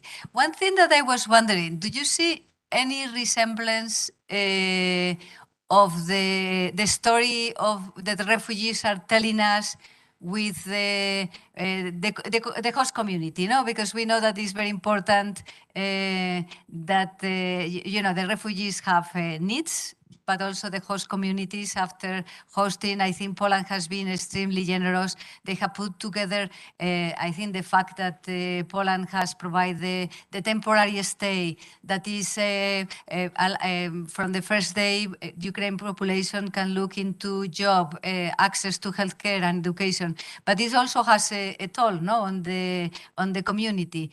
And looking at the data, do you see any, resemblance with the host population, or any lesson that we can get for the situation of Poland? No, because also there is some the police system, health system is good, but there is also some limitations. Like if you look at out of the pocket, for me it was curious to see how maybe for different reasons the refugees are saying cost is a concern, while for you look at the police system, also out of the pocket is one of the concerns. No, so I wonder if there is other lessons or maybe something takes that we can take also for the host community, in this case Poland. Thank you. No. I mean, it's just I would like to agree with what you said. The part of some of the results are just resembled our own experience that we face. When we want to interact with our healthcare system. So the information is certainly an issue. Very often you just don't know where to go. Where you go after the visit, you know even less. So that's a problem. I'm sorry for saying that, but the other thing is that it's of course very costly, and dentists, for example, are costly for ourselves as well. This level of price that we face here is very high. So I understand that's both for us and for Ukrainians, and many other issues resemble many experiences that we have. So that's very interesting also from the point of view of organization of our healthcare system. Not only just refugees expose us to our to a more it's just like the healthcare system opened, and we can look through it and see what are the possible weaknesses. So certainly, but we have a lot of information. We'll have a lot of information from our other surveys, as I said before. Like we have this households budgets spending, survey, and interesting results. Like 2 months ago, we have just released the data about the involvement of Poles into the help to the Ukrainians. It turned out that at the beginning of the crisis, 70% of the populations were directly involved into help in some ways to the Ukrainian refugees. So there's going to be a lot of evidence that will support the materials that we are presenting here today. Thank you. I just wanted to kind of support that. Also, in talking to our refugees, that they really value that kind of the personal support that people have given, the volunteers, and again, the kind of community-based organizations. Many people have said like their landlords are, a person they can turn to for questions, and that they're always helpful. And I think it's also can be really useful from the government perspective and maybe international organizations to make sure that this is clear also, that refugees really appreciate that the service that individual people have given, and the level of service that they get in the healthcare, just that people also appreciate this, and we have evidence of it now. I think it's an important message to share as well. Thank you. Also, no, I was looking for Michał. Maybe, yeah, okay. Yeah, just one insertion about mental health. I mean, we saw that the respondents answered 10% only have reported that they would have someone in their family who had issues with mental health. But this really, I mean, it depends how the questions are asked. What we know from both the behavioral study, but also from the interviewers who were doing the interview, was that most of the people were reluctant to answer this question. So the 10% of the people who have reported mental health is the bare minimum, and we feel that this in reality is much higher, but subject to further surveys in the future, and to maybe changing the methodology so that this is captured better.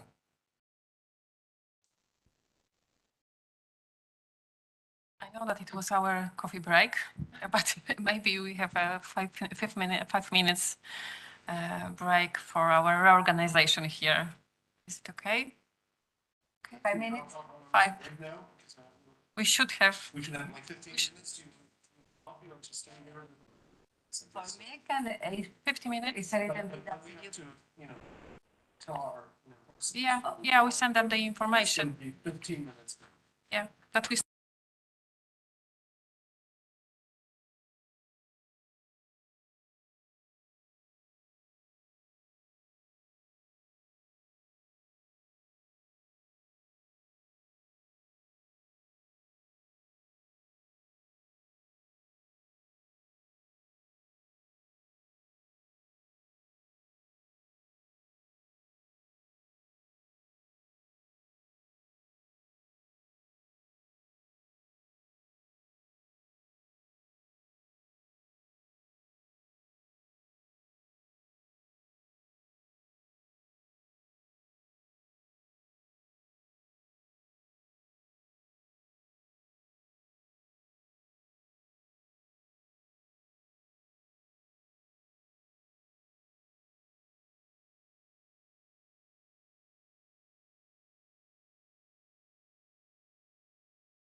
insight that will help us about the refugees and the situation that is happening.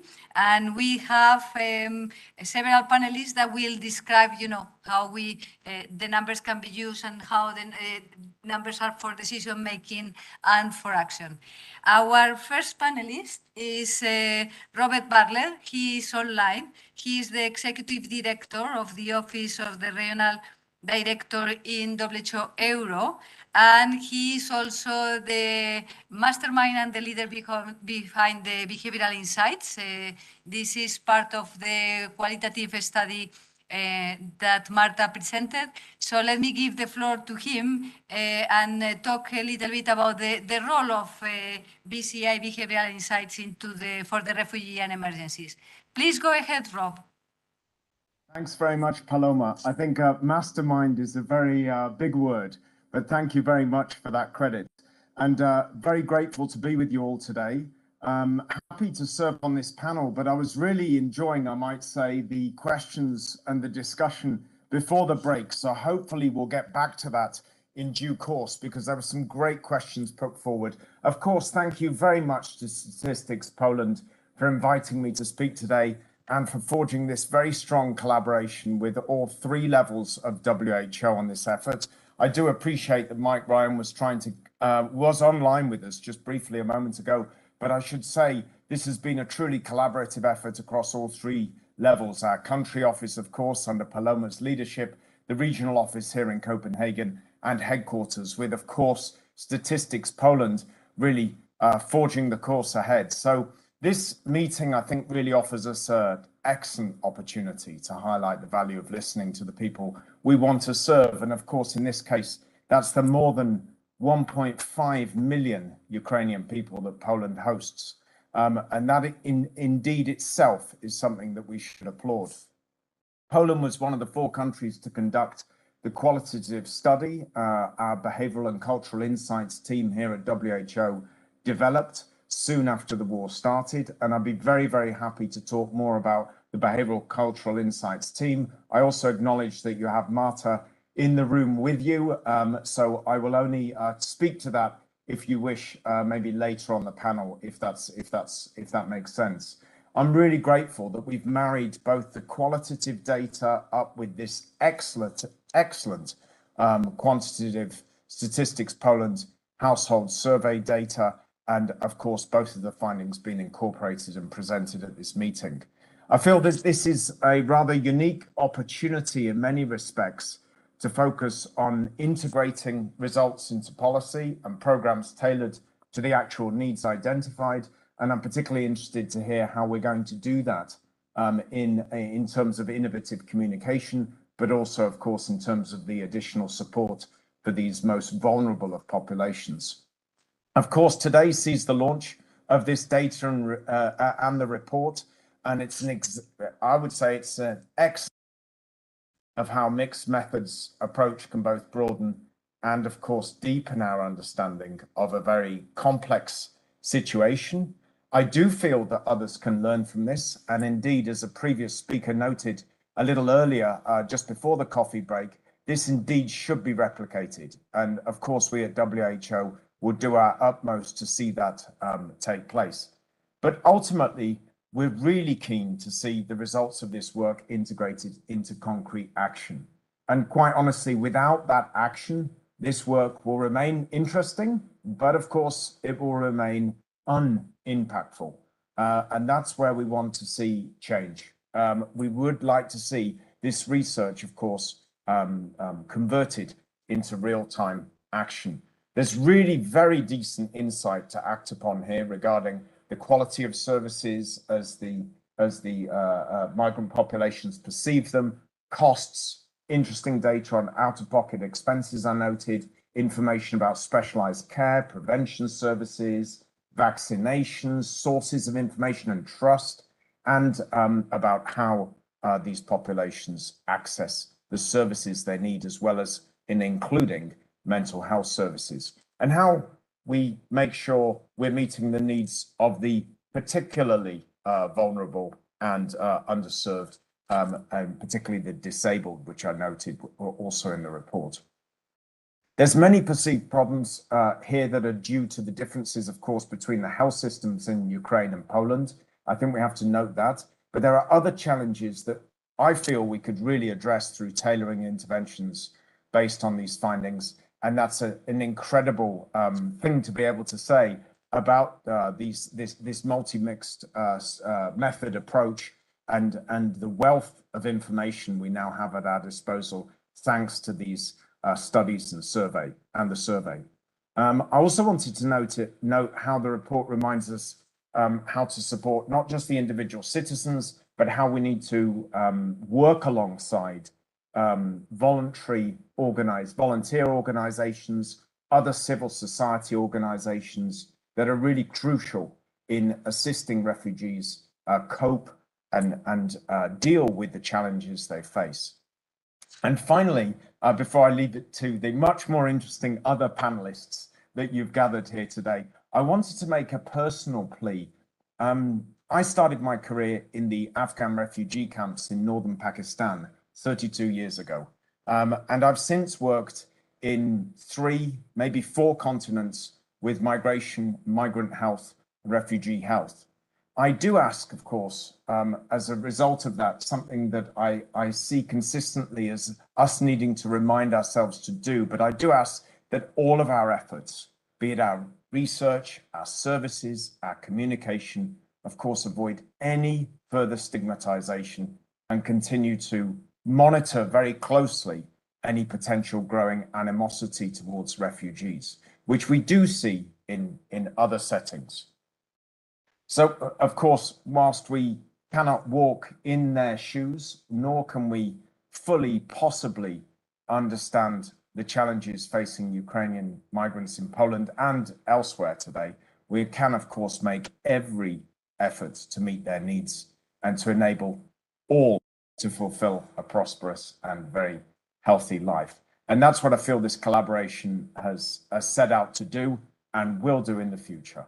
So I just want to again thank Statistics Poland for inviting us to speak today. I'm very grateful to our country office, Paloma, to you and the team, to our Behavioural and Cultural Insights unit that have worked very much on this, and of course to the Ministry of Health, our counterparts in Poland, who we stand by and support as and when they require us to.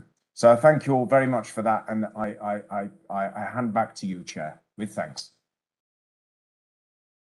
Thank you very much, Rob. Very important words regarding the, how we work and how we collaborate and how we look at these populations.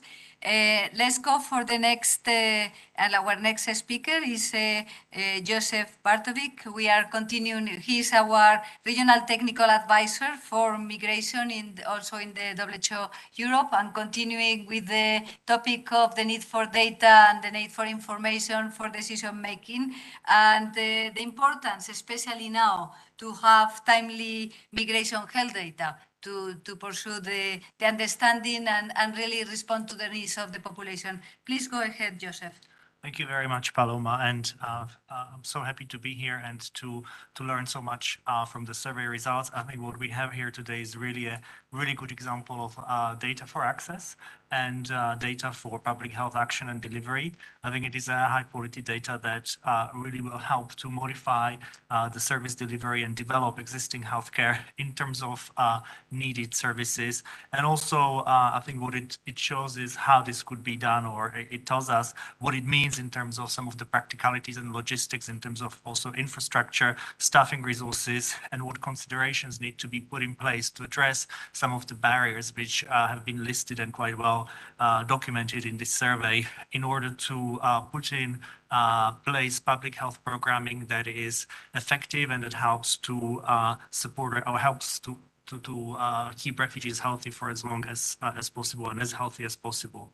I think it is also important because We don't have the medical history when people are moving and they're displaced. We don't know what preventative or curative treatments they have been taking or prescribed. We don't know what counseling they have received.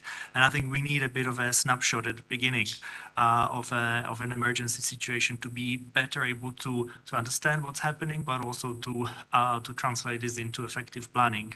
And we have been working with a number of countries in these situations, and sort of where they have been asking us about how to calibrate emergency response, how to improve local health services and include refugees into national health systems. And often what they're missing is this key crucial piece of information is data in the beginning of, what is the health status, what is the profile, what are the main conditions that refugees are affected by.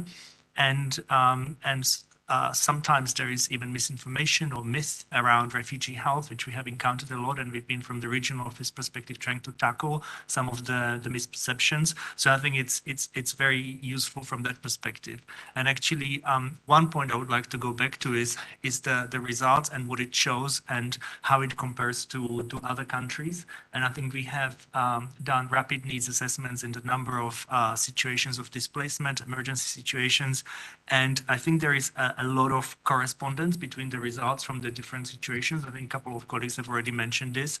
It's, for example, the chronic diseases. It's the dental care, especially for children, that comes up a lot. And it is the acute and sort of typical illnesses such as coughs and colds and fever and diarrhea and so on. So, I think it also helps to shed light on refugee health and sort of bust some of the misconceptions around refugees being seen as vectors of disease and so on.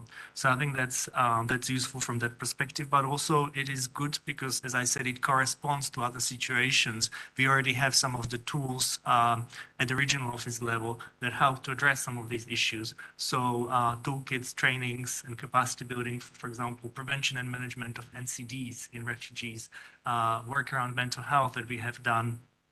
Vaccination, we have a very good toolkit, and I think there's been a lot of discussions about this issue. So we have good resources on these topics that could be easily deployed.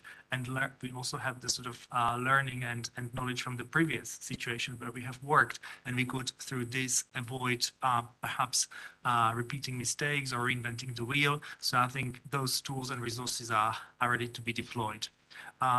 I think third point is interesting about not just public health interventions, but targeted. And I think, again, the results of the survey really will help us to target population-based interventions, because we can really determine some of the groups and subgroups and specific needs by this. I mean, for example, the way the mental health data is presented and disaggregated by age groups, there is the behavioral insights and disability information. So I think there is some useful information about people-centered, about how not just developing or designing, coming up with services for refugees, but how this could be really tailored based on the results of the survey, making sure that the health system is people-centered, and this in a long run will also help the host population or the health system in general. So I think this could be a very positive step at large for the health system. And I think my final point, what I would like to mention is sort of a routine data collection, because we have also been working with a number of countries where we have done these sort of snapshot surveys or surveys at points of entry, but then we've also been working with them on routine data collection, and that's through a sort of a 2 or 3 step process of assessment of the health information system and trying to identify how the health information system works and how data could be collected on a disaggregated form, either having specific indicators on the migration status or using proxy indicators such as country of birth, or using other tools or data sets such as population registers to then be able to integrate migration data into health information systems, and can I think support integration through the assessments or through the technical guidance that we have on data collection. So I think I'm looking forward to discussions tomorrow about the next steps and how routine data collection could be also potentially being looked at in the future. Thank you. Thank you very much. Thank you for the interesting topics and interesting messages. I think I want to pick up in one is you are talking about the target interventions, no? The need to really understand the population and being able to respond with tailored interventions. And I have the pleasure to introduce Robert Olszewski. Sorry, Robert. I'm laughing because I can never say his last name and he knows. And he brings us to us an interesting, precisely an interesting example of how these interventions can be tailored to these populations. We know what we have seen from the survey that a good number of refugees come with communicable diseases and also with non-communicable diseases that need care and that need with one more comorbidity. We see a lot of women, but we also see elderly. So it's very important to tailor also interventions for this population. So please go ahead and I will call you Robert. I don't want to kill your name again. Thank you. Back to you. Thank you, Paloma. That's what struck me today. That's from first session what Rifat said, that healthy does not begin and end on the country's borders. So that's our mission, which we try to give to our friends and refugees from Ukraine together with WHO, thanks to especially dedicated for the people with chronic diseases project, education on Stanford University project. That's a unique project which we had here in Poland in the National Institute, both for Polish citizen and Ukrainian. So shoulder with shoulder, we offer them education on the best university in the world project. And it's at this moment, we are in the half of this project. It means that we already educated some leaders from Polish society as well as Ukrainian refugees. In the first part, we are lucky to introduce to this project just academic from Ukrainian side from University of Tarnopol, but there are also inside migration. So and we hope that they will support us via this new technology support here in Warsaw. And we are ready to the second part, mostly addressed to Ukrainian refugees here located in Poland. At this moment, we have plenty of candidates. So even our hard work helped to find a lot of refugees very happy to be educated both in Stanford project together with our Polish educator, and after they will share the knowledge how to tackle, how to manage with chronic diseases. And the uniqueness of this project, which is at this moment work in many countries, from United States to Germany, our neighbors, and unfortunately not in Ukrainian and Poland so far. So we are very happy that have possibility to introduce this project both for Ukrainian refugees and Polish citizens. So after 6 weeks of education, twice weekly, what is very interesting in the evening, I will say late evening here in Warsaw, it's 7 p.m. We are drinking rather weak tea, and our educator in California and Florida in the first edition, strong coffee. They educated them for 2.5 hours, and that's a uniqueness of this project is measured by thousands of citations on Professor Kate Lorig, who is the author. Professor Kate Lorig is a professor on Stanford University, and she adopted this knowledge around the world for especially for patients with chronic diseases. What Marta mentioned in the first part, that there's no that the immigration need more information. Paloma also observed that a lot of flyers is available and the refugees need more information. Yeah, because they need the specific address information for them about how to adapt in our country and how to tackle with these chronic diseases. And also what is uniqueness, that this information will be provided by their friends from Ukraine. So at this moment, we collaborate with Nikolia. She is refugee from Kiev.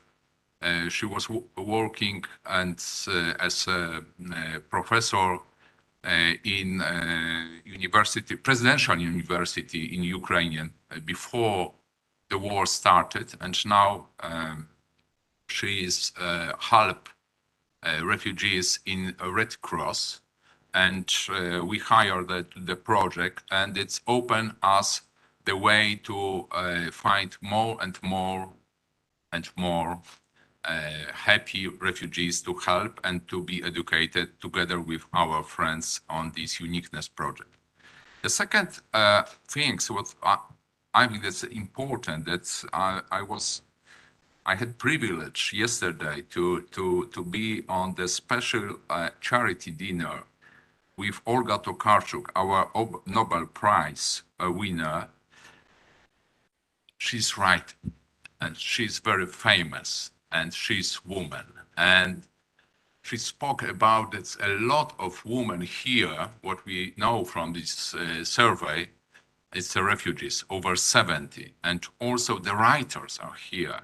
And the writers, the ladies, are so strong and so influential that we will be happy to address this partially to spread the proper information using also this kind of communication. And yesterday I met with some distinct excellency from Europe, Embassy Deszczyca Andrzej, the previous one, and we discussed this project and what really the refugees need for this project, as well as Oleg Kuc is present ministry consultant of Ukrainian.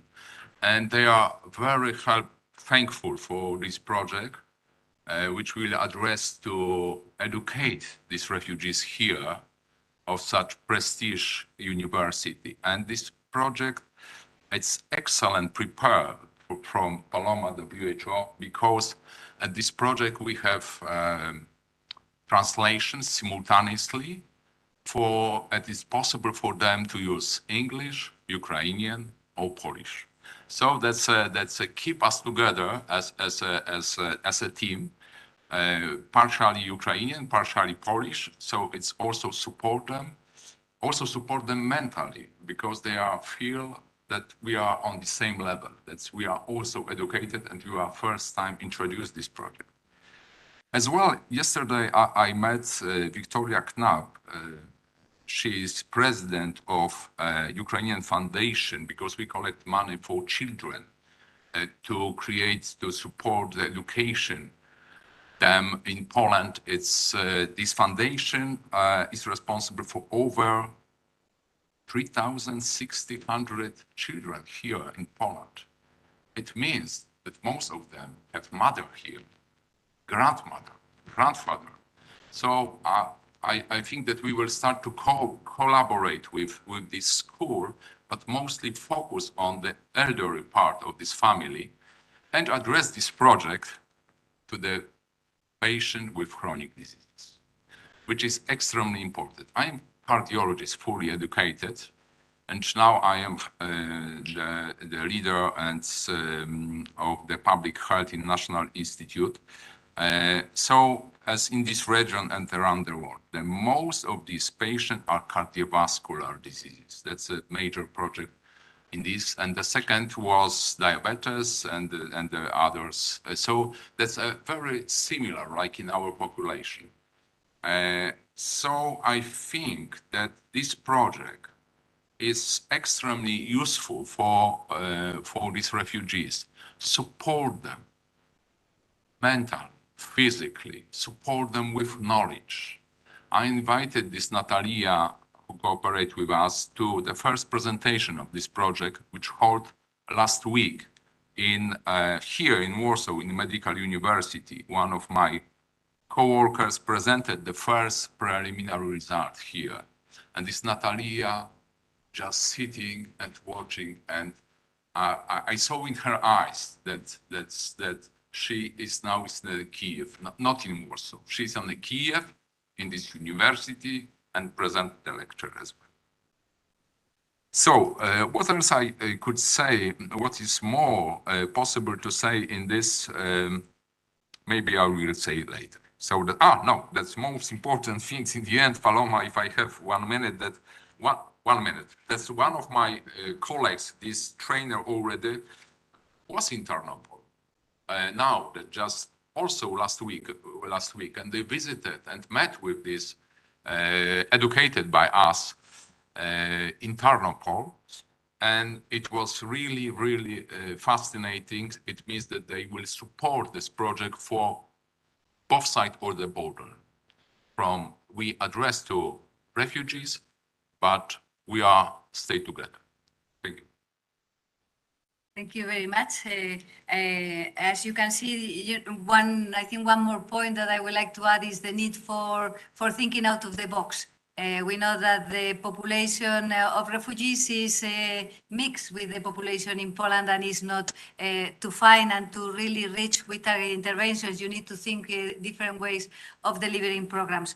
And I also want to tackle, you say that you are working shoulder by shoulder, and we also talk about how Poland is being very generous, and really the mobilization, not just from the authorities and the government, but also for the community to support the refugees coming from Ukraine is really impressive. But along to that, there is also impressive the support from the international community.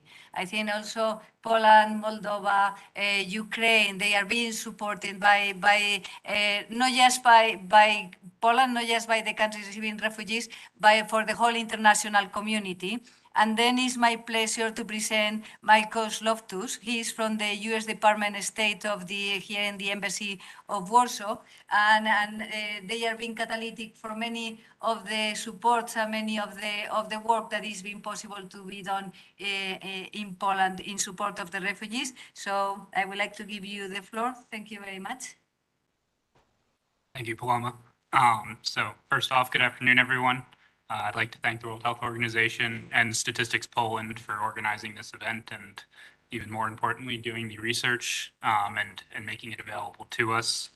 As Paloma said, the United States is proud to support both the World Health Organization and the government of Poland in receiving refugees from Ukraine.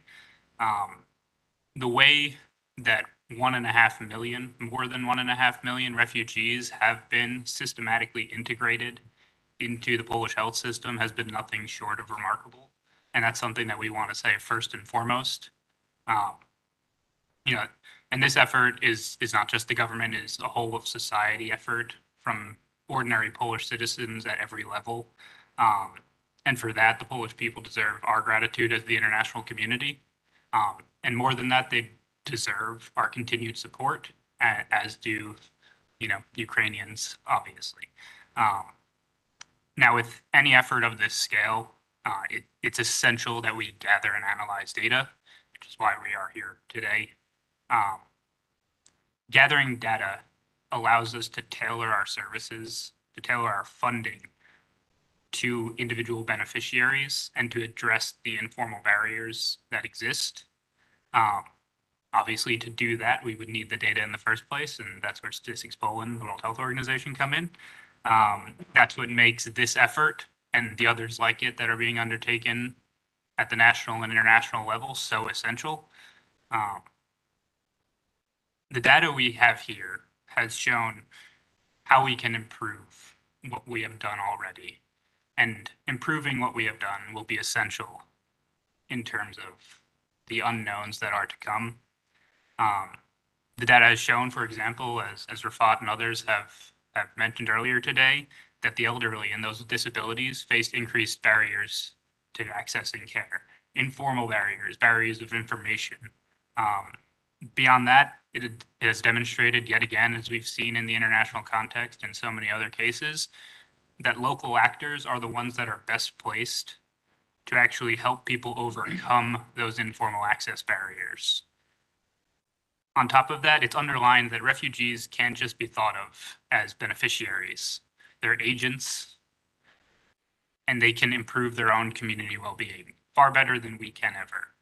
We can empower them, and that is essential, but recognizing them as more than beneficiaries is something that we have to keep at the back of our mind at all times.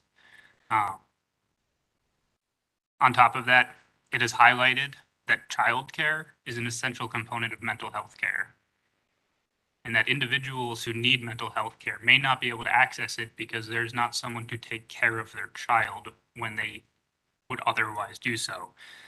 And on top of that, it's unfortunately reaffirmed that stubborn stigma that attaches itself to mental health care that prevents people from asking for help.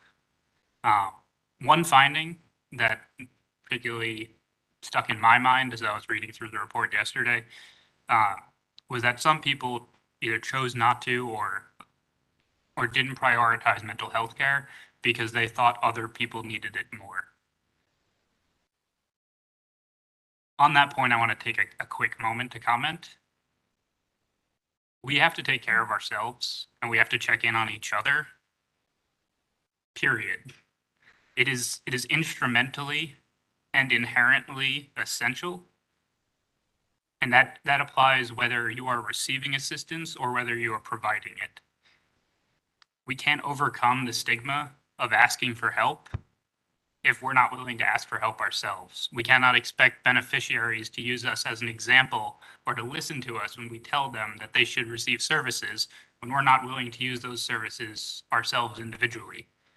And on the instrumental side, which should not be the reason and the reason alone, we cannot provide the best long-term care and support for our beneficiaries if we are not taking care of our own well-being.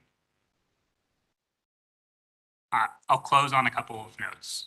One is what the winter will hold is uncertain. No one knows. There are different projections out there, dire, not so dire.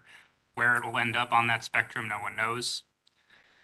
But what is imperative is that we translate the insights that we gather through data, through initiatives like this, into improvements, practical improvements on the ground for the people that need our assistance.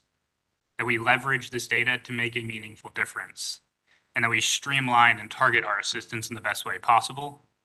As Dominic said earlier, it's essential that we adapt in an agile manner, that we take the data and we translate it quickly.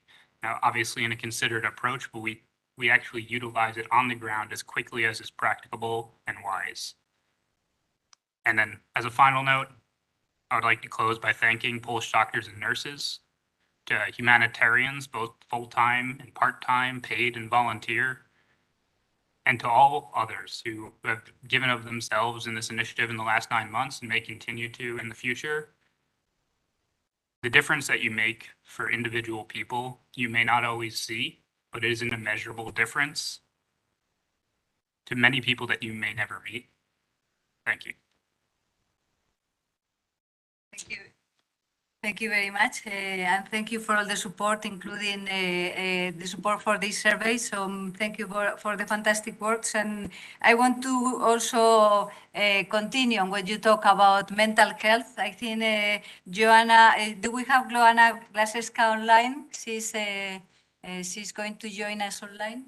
Yeah. Okay. It's my pleasure to introduce Joanna Glaseska. She is the head unit of the Department of Public Health from the Ministry of Health. And of course, for us, for WHO, all the actions that we do are in support of the leadership of the Ministry of Health. But it's a special pleasure to have here Joanna, with whom we've been working very close, specifically on mental health and psychological support. And I want to share with you some maybe anecdotal, but just to say that yes, maybe in the report, mental health is not has a high, is not taken high by the refugees, but we have this month 4 workshops in mental health. and we are completely overbooked. There is more applications than the spaces for the mental health reports. And I want to give the floor to Joanna, because actually the work of the Ministry of Health precisely responding to these needs of mental health is being tremendous and really very much targeted.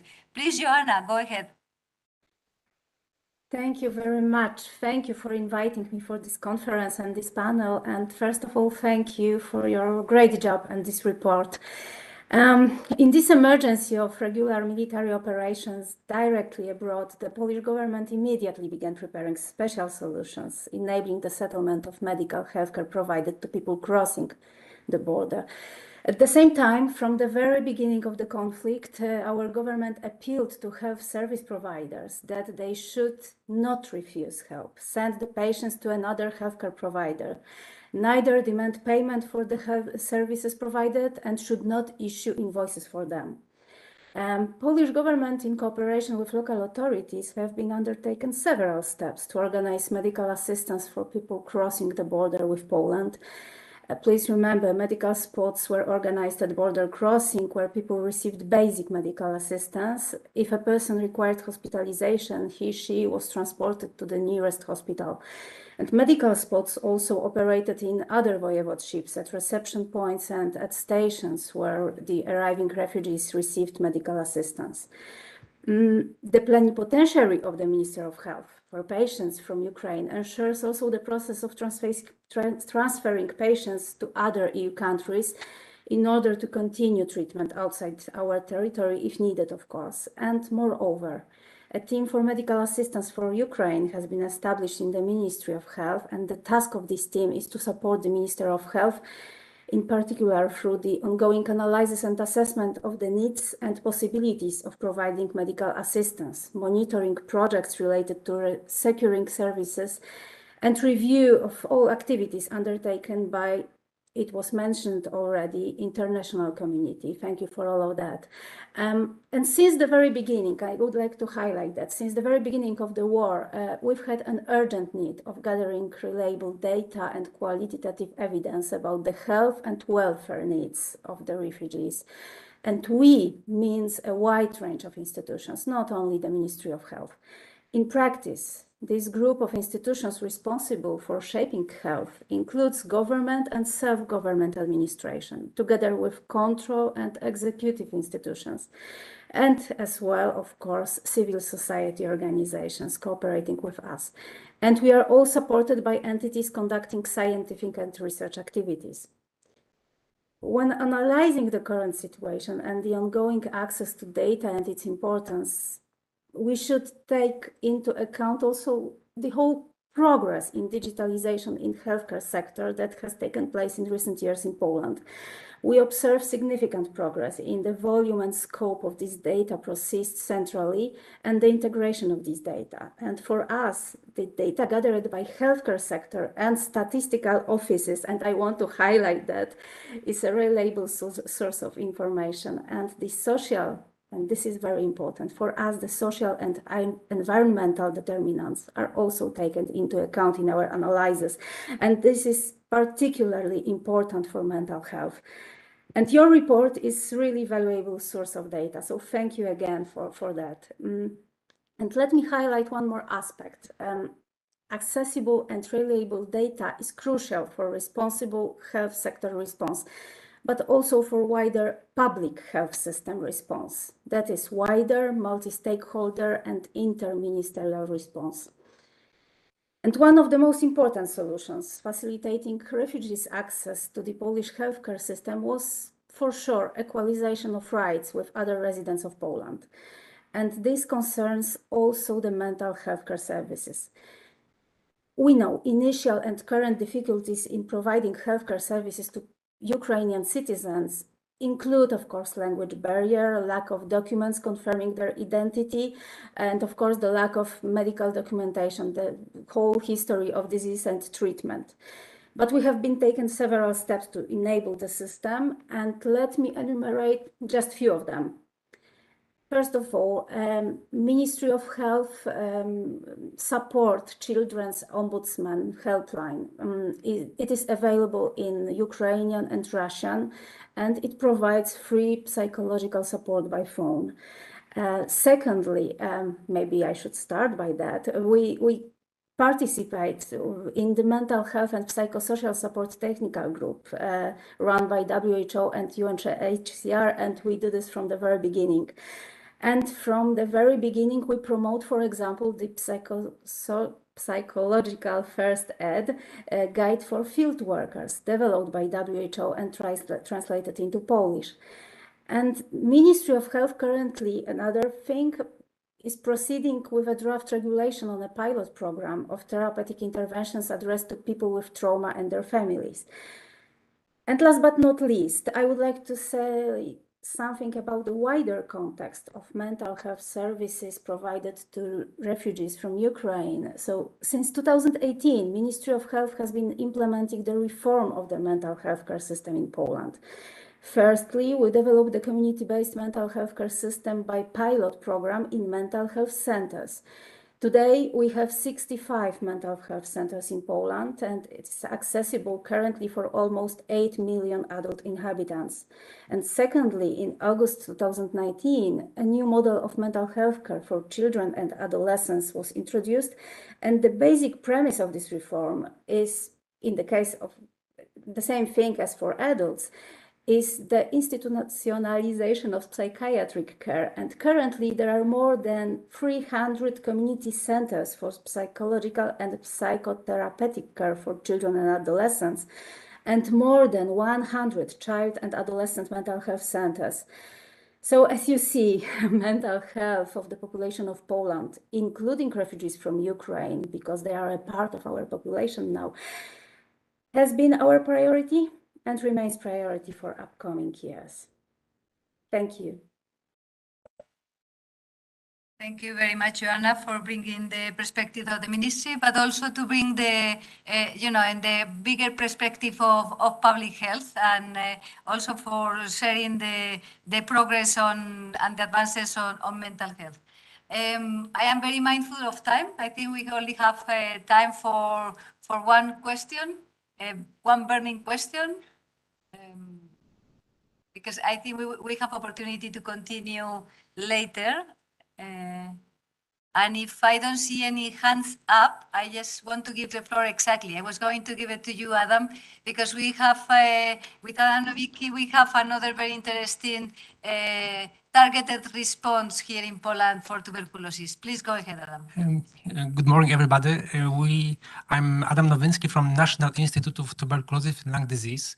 We have a project targeted especially to tuberculosis patients, and we are working together with Polish Ministry of Health, WHO Europe, thank you, Paloma, and also civil society organization, Doctors Without Borders.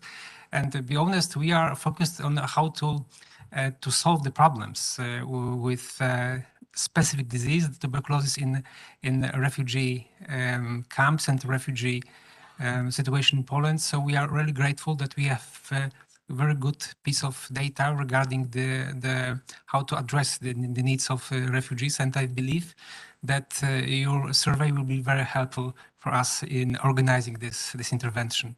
Thank you. Thank you very much. Yes, a few takes away. I think really what we see is the pieces and how the information helps to really to target and to the response. How important is not to reinvent the wheel. We have much to grow. There are tools available. We also need to think of the granularity of the data. Know how each piece added, how qualitative, quantitative, adding information about data disaggregation and using tools that we know is important. Also to think of not just a country perspective, but a regional perspective, and understanding the reality of other countries receiving refugees and putting them together will give us even a better picture of the situation. And Well, this is a work in progress. I will stop here so we can move to the second panel. Thank you very much for the distinguished panelists. Thank you very much for your questions. And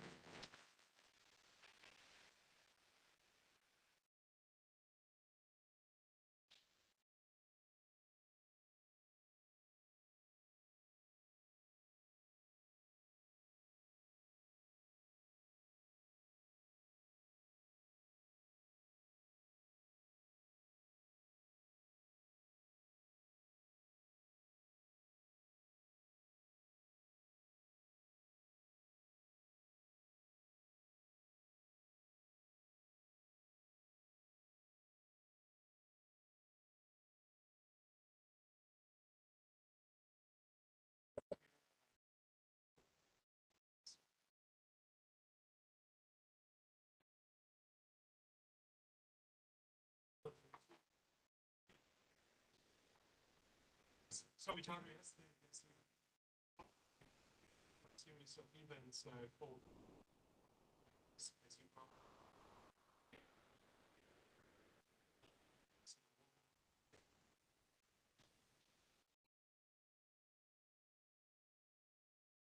It's always. You see, we need a lot of investment in this office. Oh, okay. So further projects needed desperately.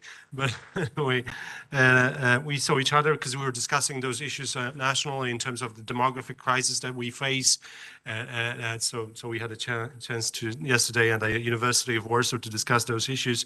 Then we had we were supposed to have today with us Professor Iwona Kowalska-Bobko. Unfortunately, she got some problems and she couldn't participate today, so she will not be with us today. And then remotely, we have three distinguished participants. First of all, I would like to again welcome Mr. Ihor Werner, who is the chief statistician of Ukraine. I know that you're online, so thank you for coming and participating. Then we have also Professor, hopefully we have, because I'm not sure, because I didn't confirm that yet, Igor Mansurov, who is Director of Scientific Research for the Institute of Economics in Kiev, Ukraine. I hope that you're with us online. As well as we were supposed to have today with us is Mr. Steve McFeely, who is a Director of Data and Analytics at the surprise World Health Organization. Is our dear friend, very active in the international statisticians community.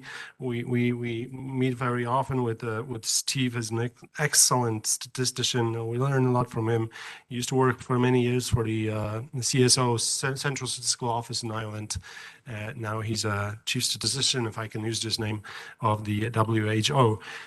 So without further delay, I have a set of questions. I would like to keep it a little bit free form. I mean, I don't intend the questions to be addressed to a specific participant, but I will anyway try to, propose then after asking a question to continue with the answer to some of you. But first of all, I would like to ask Ihor Werner to share his remarks so far in terms of the report and the study that we've carried out. Ihor, please, the floor is yours. Yeah, thank you. Thank you, dear Dominic. And first of all, let me say thank you very much to all organizers, World Health Organization, and a special thanks, my friends Dominic and all Polish statisticians, because it's very important for us to feel your support, feel your maintenance, and thank you very much for technical aid which you provide to our National Statistical Office, and very special thanks for humanitarian aid what you provide in March to our office. It was a very difficult time for us, and thank you, dear colleagues, thank you, dear brothers and sisters, for your help, because for us it's very difficult times. It was very difficult times, and we transfer the part of this humanitarian aid to our defenders, because the Russian troops was near Kiev, and our territorial troops defend our capital, Kiev, and we transfer them the part of this humanitarian aid. Thank you very much, dear colleagues, for this humanitarian aid. It was very important for us, because for us it's very important not stay alone in this fight of light against darkness. Thank you very much, dear colleagues, and thank you, World Health Organization and Statistics Poland, for this excellent survey. It allow to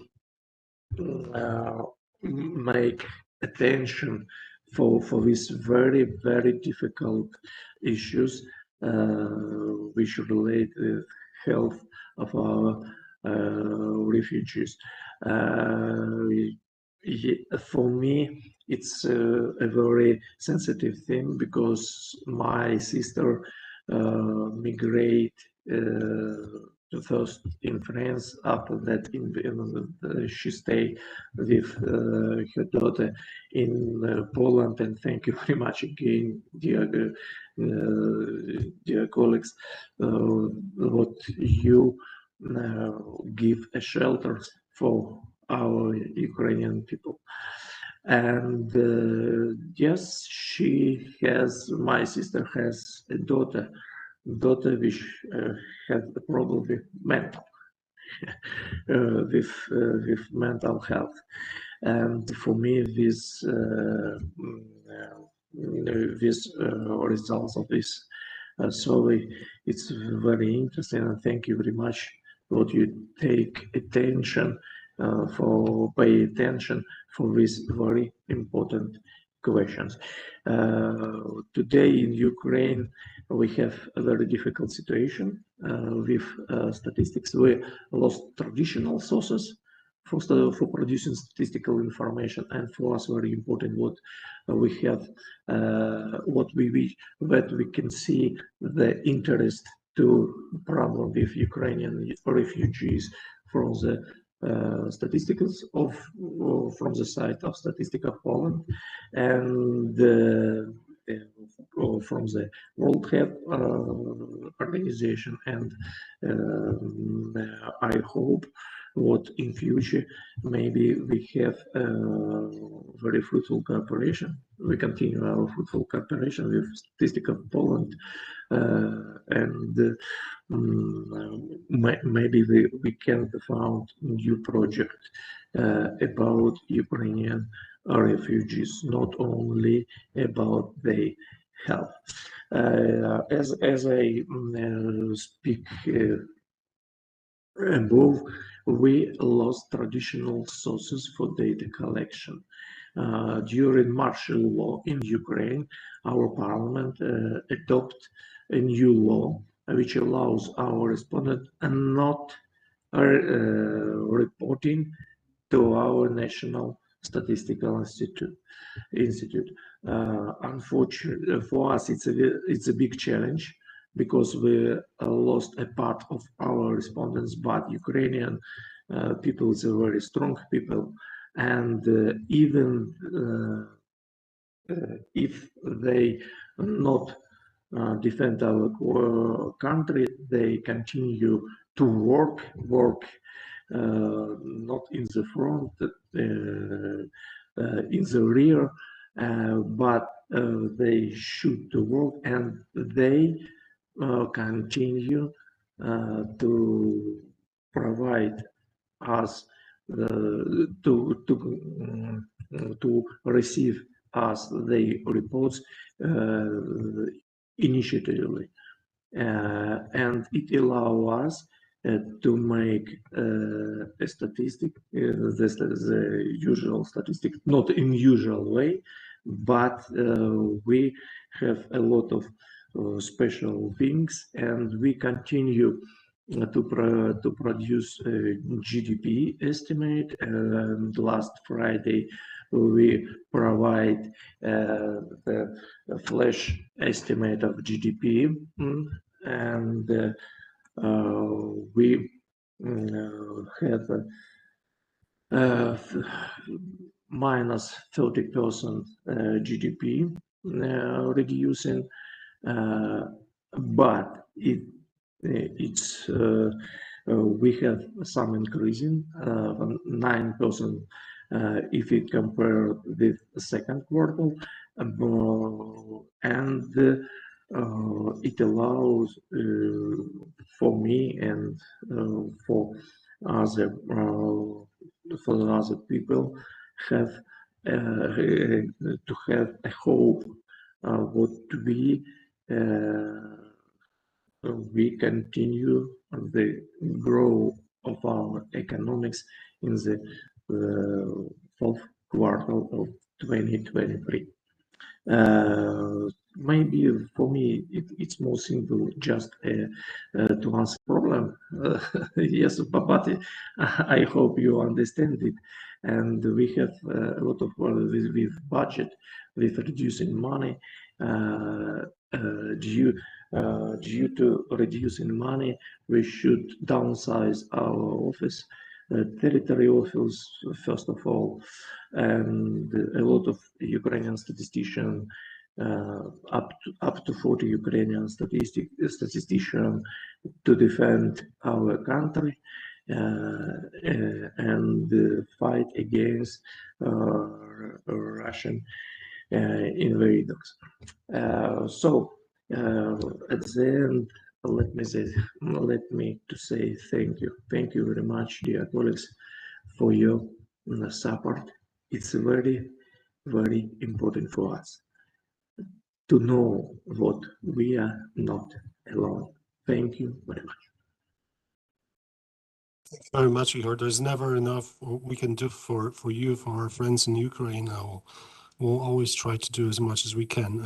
I can tell you, we're really admiring your heroic effort to still conduct surveys and do statistics even at this terrible time, because we should know that you're still producing, I know, price statistics, GDP statistics, which is amazing, and certainly that's really something, I would say.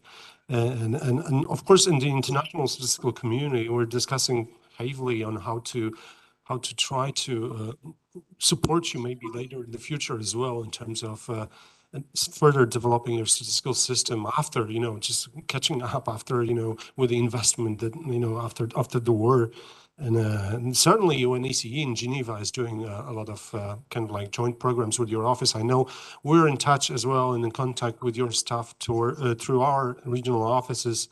I can tell you that in my role as the IOS president of this International Association of Official Statistics, we have also organized a meeting this year in our embassy in Washington, inviting the distinguished statisticians from the United States. We had a Census Bureau head and all the other heads, because they have kind of like a decentralized system, and as well as we have organized a session to discuss the needs of Ukraine in terms of the developing statistical system at the Federal Committee on Statistical Methodology Conference this October in Washington as well. So I want you to know that we are thinking of your problems, of your heroic, effort, and we'll try to help you with all those things. And thank you for joining us today. Now I'd like to go to our next panelist, and I would like to repeat the remark that I had, before that. What was striking to me when I saw the results is that, in terms of barriers, for example, information, long lines, cost, dentists, those are the barriers that probably also polls would kind of like point out as the biggest barriers in terms of, access to the healthcare system. So I would like to now turn to Professor Wojtyniak.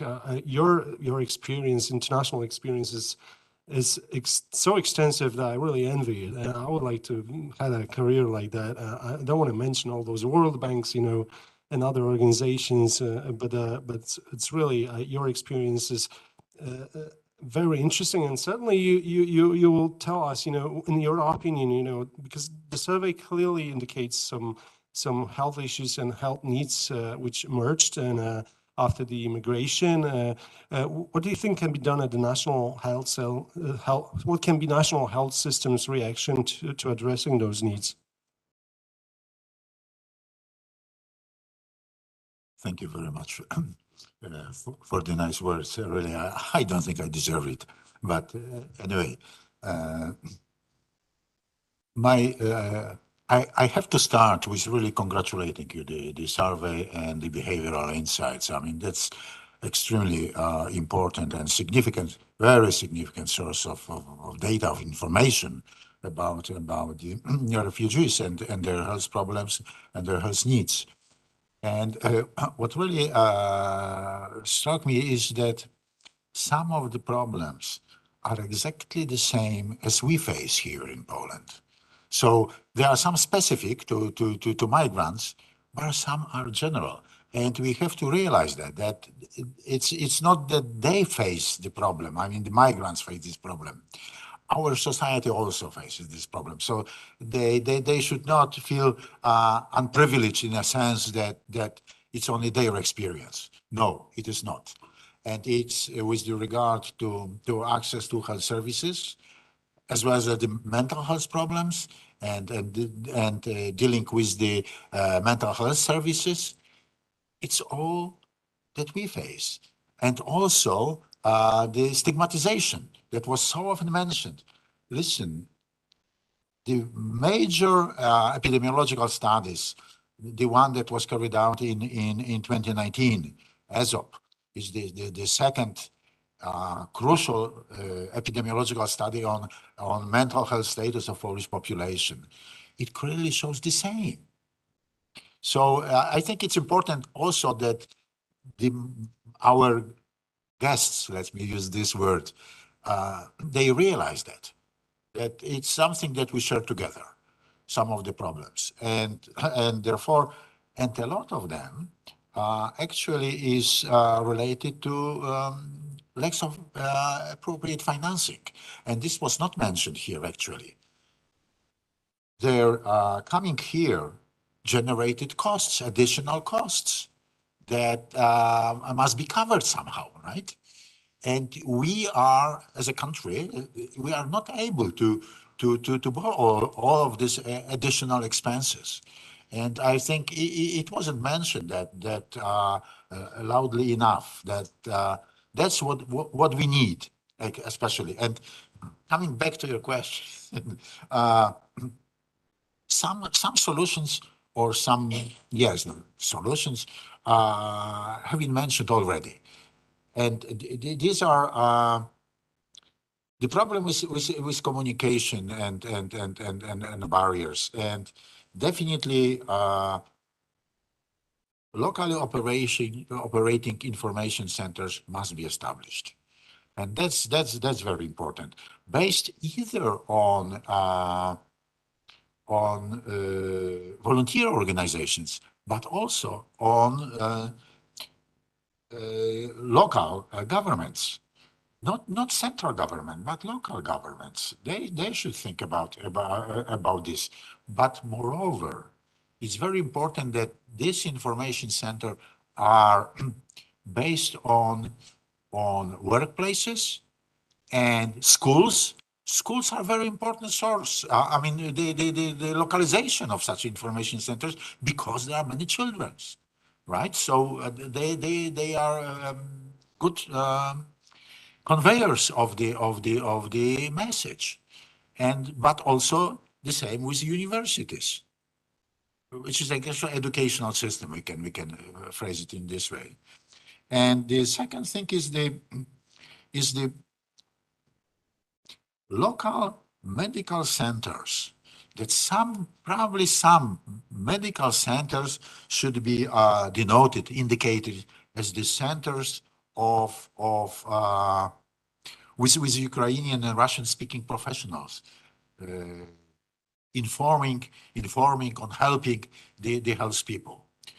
Exactly, it's not that difficult, right? But it's to find, and there are many Ukrainian doctors already here in Poland. So if some of them, not one, but maybe a couple or three, work in one center, then it would be easier to localize such centers and point out them as the source of this information. And well, yes, so I think these are the relatively inexpensive things, right? But another issue is, in addition to the special surveys, which I admire, is the use of already existing health information systems. And I think that should be mentioned, because our guests, I mean, migrants, refugees, they have identification numbers. They became part of the society from the perspective of being health insured. And therefore, their treatment data is already available in our National Health Fund. And we definitely, and they are reported on a routine, basis.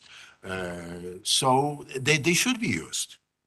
The same about hospitalization. And then we can observe changes and really whether a situation is improving, where are the unmet needs. That gives us a lot of new opportunities. And definitely we have to repeat the survey. Absolutely. That's very important, because only with the survey and this BI study, if repeated, well, they finish, I'm finished. Oh, sorry. No. They will enable us to see the progress in the situation, right? So better communication and informing immigrants that they are not very much the same. They face, of course, not all, but many the same problems as we face, which makes probably their life easier, a bit at least. But to avoid resentment of the Polish population, that we have such a big number of competitors for the services. We have to face this. We have to face this. We need more resources. That's the must. Without that, the tension may arise, absolutely. And that's natural, I would say, in a sense. So to prevent such a situation, we have to apply for additional resources and make this information known. To Polish, let's say, citizens, that there is no longer competition about something, because we have something additional, and so it should make the situation easier. Thank you so much. Thank you very much. I just forgot to introduce you fully. So you're. No. I want to say that you're professor at the National Institute of Public Health, and we're very privileged to have both of you and Professor Albert as well together with us to discuss those issues today. But you have said one important thing, from the perspective of what we do here at the Statistical Office, that you just suggested that we should use the administrative data from the other sources. A little bit story in behind of those experiences that we have in using administrative sources in Poland is just only recently that we have managed as the office to get the access to most of those resources, because in the past we had this like a very strong tradition of a silo organization so each ministry being a kingdom for itself, never letting others to peek into whatever they have. And I would say, if I can turn off the microphone, Ministry of Health was always one of the toughest, It's just like, behave like Gollum with the ring, you know, it's my precious, whatever. So that's always a struggle. But we have managed to finally get some access recently, and I can tell you from our standpoint of view, this is a crucial issue because what happens now in Poland, you know, war started in March this year, and you know, for statistical reasons, for example, we classify people that stay in the country for longer than 12 months as residents, and it affects a lot of statistics that we produce. For example, whatever they spend in our country is no more counted as an import or export. You know, it's counted as a kind of like domestic spending, which affects GDP, you know, balance of payments, things like that. So the effect of what happens goes beyond, you know, whatever we're discussing here. Of course, these issues of health and the migration are the most crucial from the humanitarian point of view, but we will also challenge, you know, we'll also face a lot of challenges in terms of other areas of statistics. And that's why I would like to turn to our next panelist. As I said, Steve McFeely, we have, I think, a lot of in common together because we're both statisticians, but also Steve is working as assistant professor at the Center for Policy Studies at the University College Cork. Well, I work at some other university here in Poland, but of course, Steve is different from me in terms of he's much better statistician than I am. So I'd like to direct a question to you, Steve. Do you find that the survey method that we have applied effective and the right one in terms of what we have actually aimed at in terms of our information need? Do you have any other suggestions on how we can possibly you know, improve the methodology or maybe use some other sources of data? Please, the floor is yours. Thanks, Dominic, and greetings to Poland. Hello from a very snowy Geneva. And I'd like to just say congratulations to Professor Werner. I think the fact that they're managing to produce statistics in the conditions that they're doing is remarkable. So on the survey, first of all, what I'd like to say is congratulate sincerely Statistics Poland on reacting so quickly in a crisis. The fact that you've actually done a survey, I'm not aware of any other NSO that's done a survey like this. So I think this in itself is hugely important, not only for informing policy, but I think really just to record a shocking moment in European and world history, documenting how many kind of forced migrants that you're hosting, the conditions that they're living under. So I think it really brings to light like a hugely important story. So congratulations to you, Dominic. So in terms of the methodology, I don't have a great deal to say. I mean, it's always a challenge. I mean, as you just said in your remarks before you invited me to speak, you've had this shock to a system, so you don't have any normal kind of denominators to work from. So in terms of drawing a normal sample, I mean, all of the usual rules don't really apply. You know, I imagine you have people coming across many frontier posts and then scattering across the country as the country just absorbs your guests as quickly as they can. So it's a very challenging situation statistically as well as just from a humanitarian perspective. So I think just drawing the sample the way you did made sense. I think as time goes on, and your last speaker talked about repeating the survey, if, as you say, you get access to more administrative data that allow, like, so if the migrants or if your new guests are getting Polish identity numbers or security numbers, I don't know what the correct term is, that may allow you to construct a more nuanced survey, you know, and a more efficient sample. But I think for the first round, I mean, I think you've really done a remarkable job. So looking forward, I think really, as you just alluded to yourself, can you get access to those administrative data? You'll be interested to know it's not just in Poland. When I worked in Ireland, the Ministry of Health was also super resistant to sharing information as well. So it seems to be something about ministries of health. I don't know what it is. But I think if you can get access to those data, then yeah, I think then you can draw a more efficient sample and maybe a more representative sample. But from what I've seen in the report and the metadata, I think you've really done a super job. So congratulations.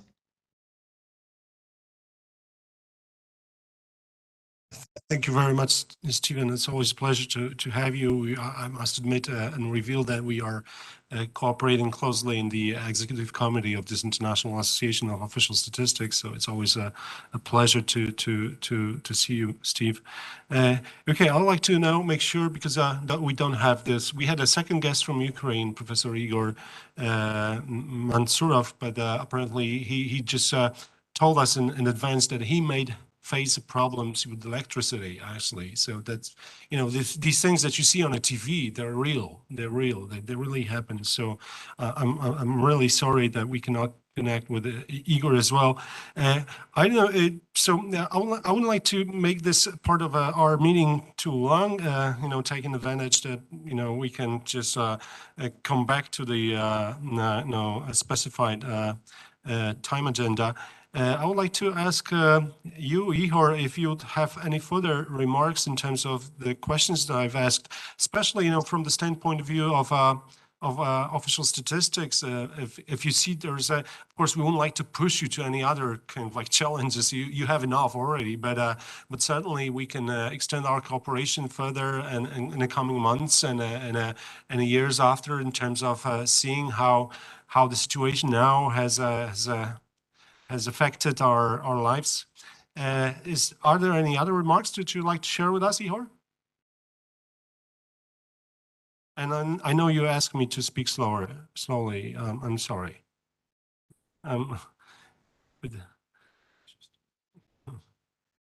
Yes.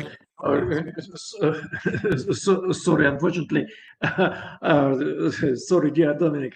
Excuse me, dear colleagues. Unfortunately, I answered for a question in my phone, and could you repeat the question? Sorry for that. No, the question that I wanted to ask is just simple.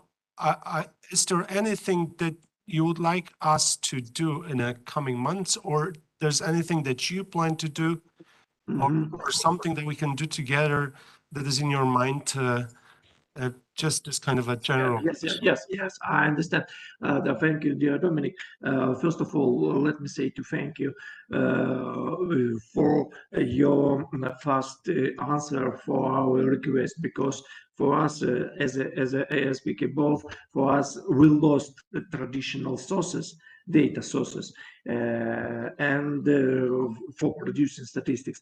And for us, a very important question, how we can to change our data sources, how we can use new innovation technology for produce statistics.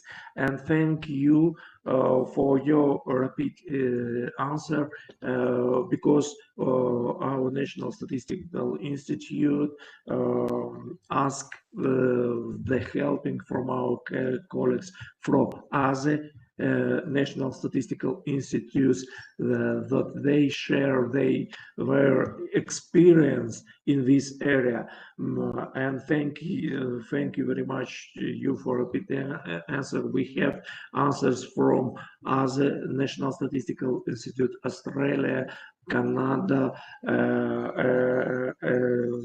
Norway, etc. A lot of national statistical institutes, and right now we try to organize some Zooms or meetings, electronic meetings, yes, for sharing this or learning their experience. And thank you very much sorry, for our cooperation in agriculture statistics, and we have the common project when you help us to analyze satellite images for producing agricultural statistics. Thank you very much for that. And maybe I forget to speak very important things for us, because in this summer, our parliament adopted new law on official statistics. We not stopped in our moving forward, and in this law, this is a Euro integrational law, and in this law we implement a code of practice in statistical area, the European code of practice, in Article 4 in our new law on official statistics. This new law take in effect with 1st of January 2023, and this law can contain a lot of issues, and this law based on 23 EU regulation and the generic law on official statistics, and for us it's a very important step in our European integration. So, briefly speaking about our future projects and about our needs, yes, we need to stop the war. It's our main wish, because as you know, Russian troops bombarding our civil, not only civilian people, civilian infrastructure, and we have in some offices we have only 4 hours with electricity, and for us it's and when we don't have electricity, we don't have any communication, first of all internet, and we can't work in and use distance working because we don't have electricity and internet. Yes, truly speaking, we need the help, maybe if it's possible, because for us it's very important now distance work, and we need more laptops, because we have a lot of air raids even every day, and we have a lot of bombarding, for example in Kharkiv, Sumy, etc. Maybe all Ukraine, every day bombarding, and we try to improve safety for our personnel, and they stay at home, and just they should to move in shelters during air raid, and yes, it's very difficult to move the shelters with stationary PC, and for us it's a very big problem, because our in Ukrainian statistics a lot of women, up to 93%, this is mothers, and they have children right now in schools, and have training, have lessons, and our personnel should divide the time near computers, because the children should to teach in school, or learning and make lessons in school, making their home task in school, and the mother should to do their work, the traditional work that they should to do in our offices. But the main help for us in my opinion, this is that you remember about us. You remember that we fight against the Russia Federation, and we fight for our freedom, for our life. And dear colleagues, thank you very much for all kinds of your assistance. Sorry, maybe it's so wide, but I a little bit worry, and sorry for that. Sorry, dear colleagues, and thank you very much again. Thank you very much, Ihor. It's a privilege to hear to you, actually, and thank you for telling us all these things. And we can't wait until the war stops, because it's a terrible situation. We can't wait to host you here, as you once came to our office, and we'll do everything to support and to help you. And as we can see, also the simple. But you help us. Yeah. Thank you very much. Yeah. Okay, now I'd like to give the floor to the audience. If there's are there any questions to the panelists? We should have shared some questions before. I forgot to, bad planning. Yeah, please.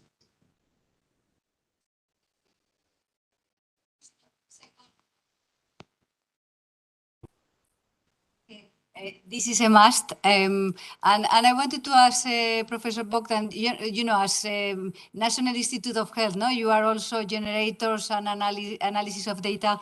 Are you seeing anything that calls your attention, and in terms of the data that you are processing, and I know through the different systems, and in addition of the National Health Fund, because that's the where we are getting a lot, other sources that we should be looking at, and that you would think that it will be interesting to have for this compilation of analysis. Thank you. Okay, thank you, Paloma. One is infectious disease notification. And that's very important because all the immigrants are included so are covered by the system.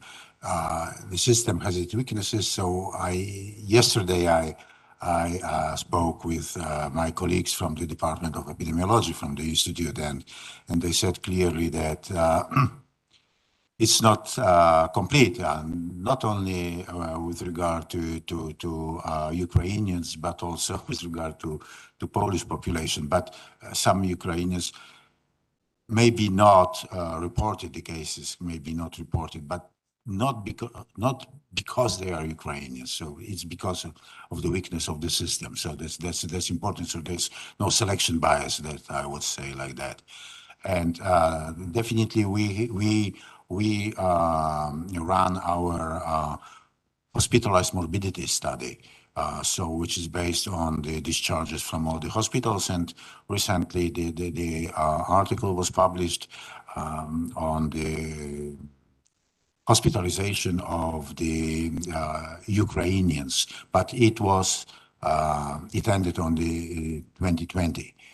So there is some delay in the reporting, though the data should be reported on a monthly basis. But again, that's the problem with the hospitals to observe this the process and report on monthly basis. Had it been really working well, then we would have the data on hospital used by the migrants. So, but it's with at least 1 year delay. So these are two important. And the second thing is, but I don't know if they have nationality. Is the cancer register. Very important source of the data. However, I don't know. I should check it probably, because it's important also for us whether they have nationality. But anyway, that's it. Mm-hmm. That's what came to my mind. Well, thank you.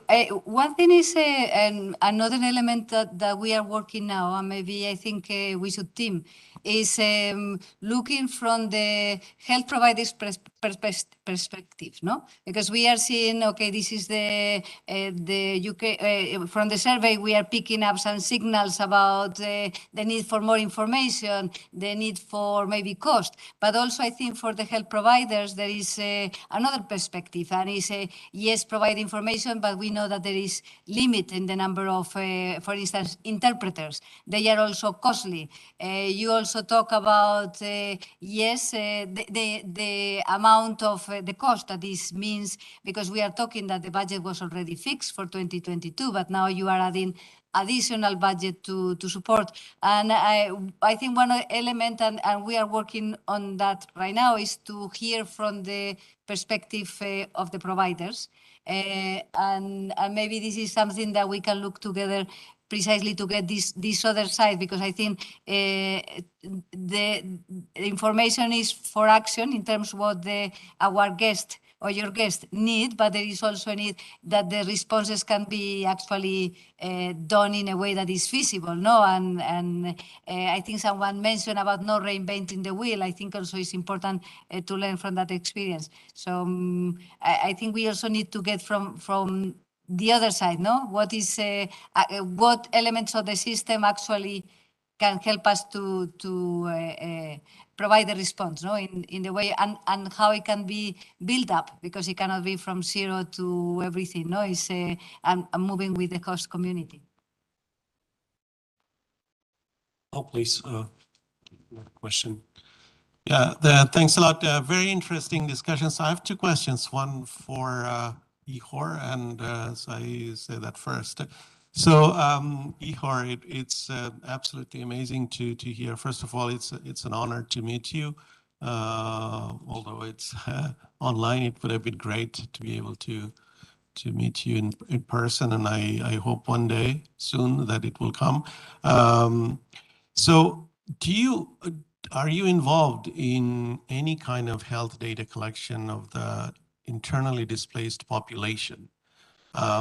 If so, because at least the Ukrainian population that crossed the border received temporary protection, including health protection, but IDPs are far worse. So it would be really, really important to know what is the health situation of the IDPs. There are 6.5 million, the latest count says. You may know that IOM, through a phone survey, is collecting data on the IDPs, and there is a small health component, but there is, I guess, far to be desired of the health conditions of the IDPs, especially the healthcare facilities are also highly disruptive. There are many facilities that are destroyed and so forth. So it would be really good to know.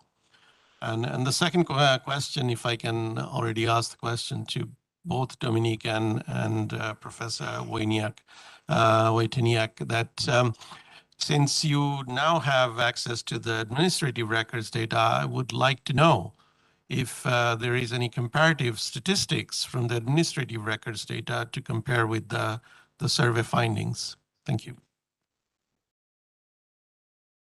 We'll give the floor to Ihor first, I guess. Ihor? Yes, thank you. First of all, about about population and healthcare statistics. Yes, we involve in statistics about healthcare, but we don't have a special mandate for this statistic because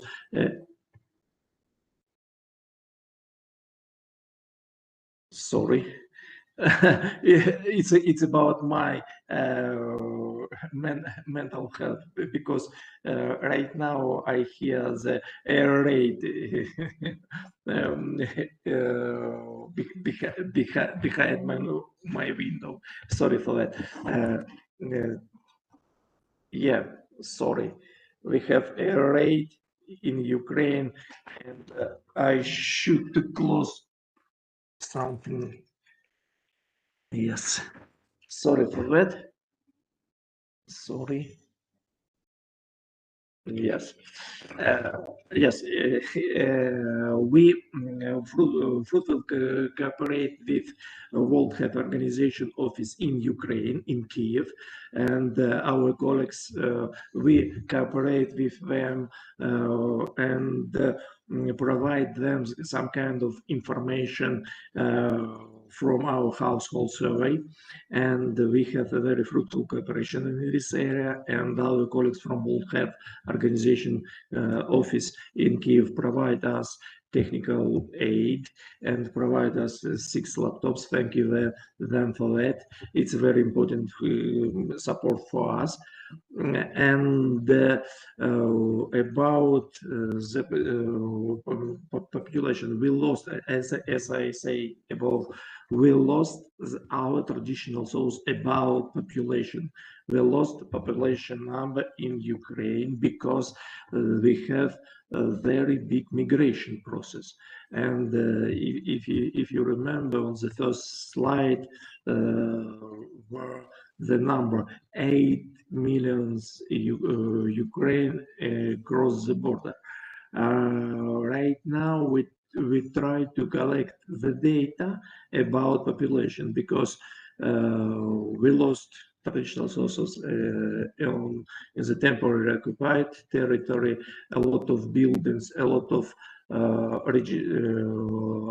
local authorities building the allocated register centers was destroyed, and we right now try to use new data sources. First of all, it's a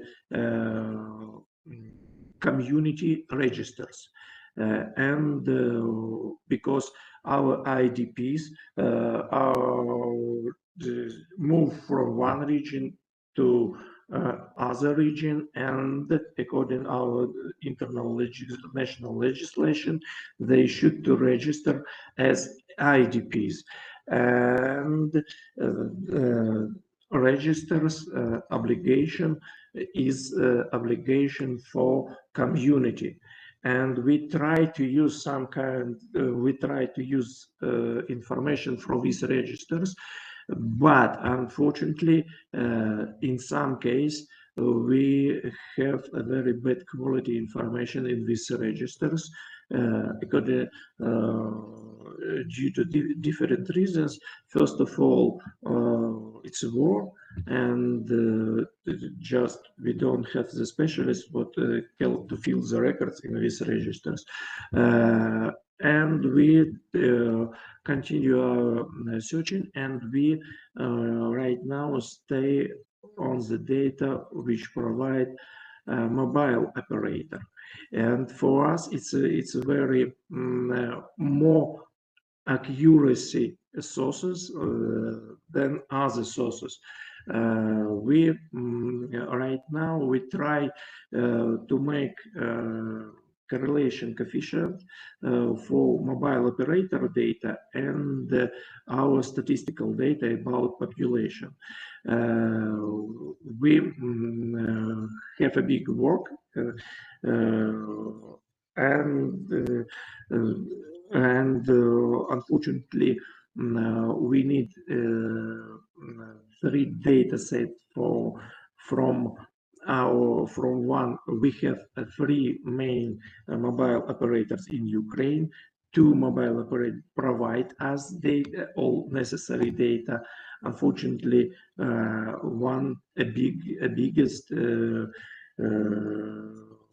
mobile operator provide this data only particularly, and I hope after they provide this data, we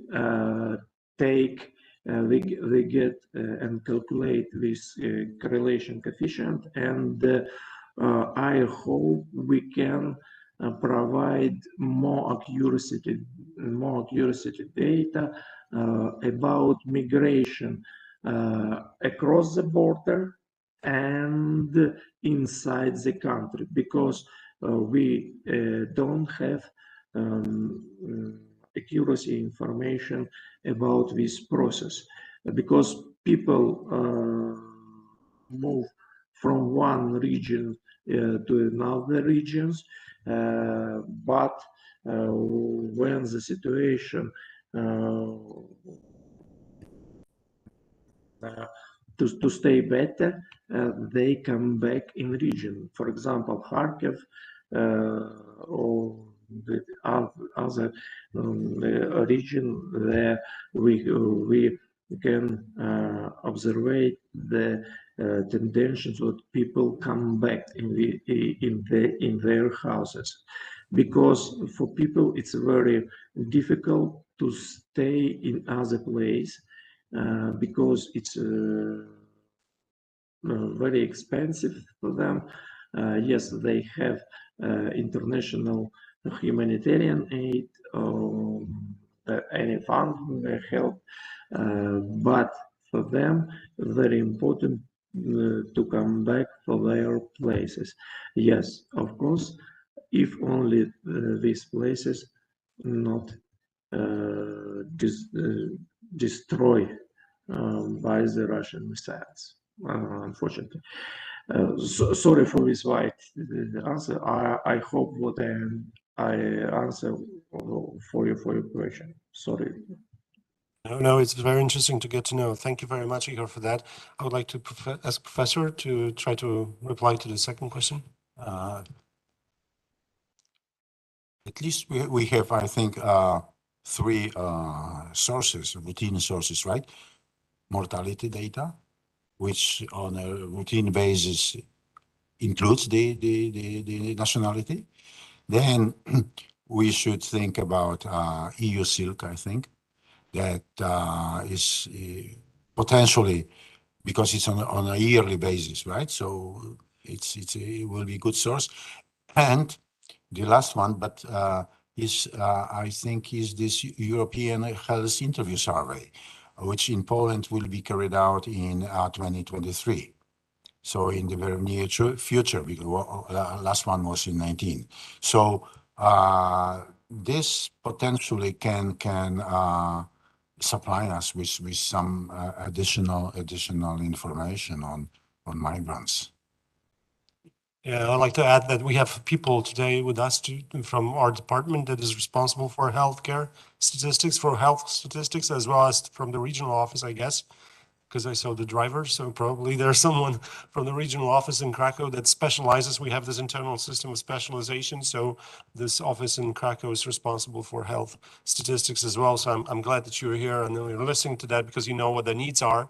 And especially, you know, we'll have to do something in terms of our household surveys. I mean, and in terms of the participation of the Ukrainian people, when our interviewers, numerators are, just meet those people at the addresses that we randomly select, they should kind of like take care of trying to really encourage those Ukrainians to take part in our regular surveying, so that we will have additional material in addition to those special tools and instruments that we develop here together. And as well as, of course, the question was aimed at the administrative resources. I must admit that we have just recently managed to get the physical access, because no matter what our regulation at the very general level or the legal act of the parliament says that we have the access, we have to always follow up with the special, amendments of the other regulations to also confirm on the other side that we have the access. So we have just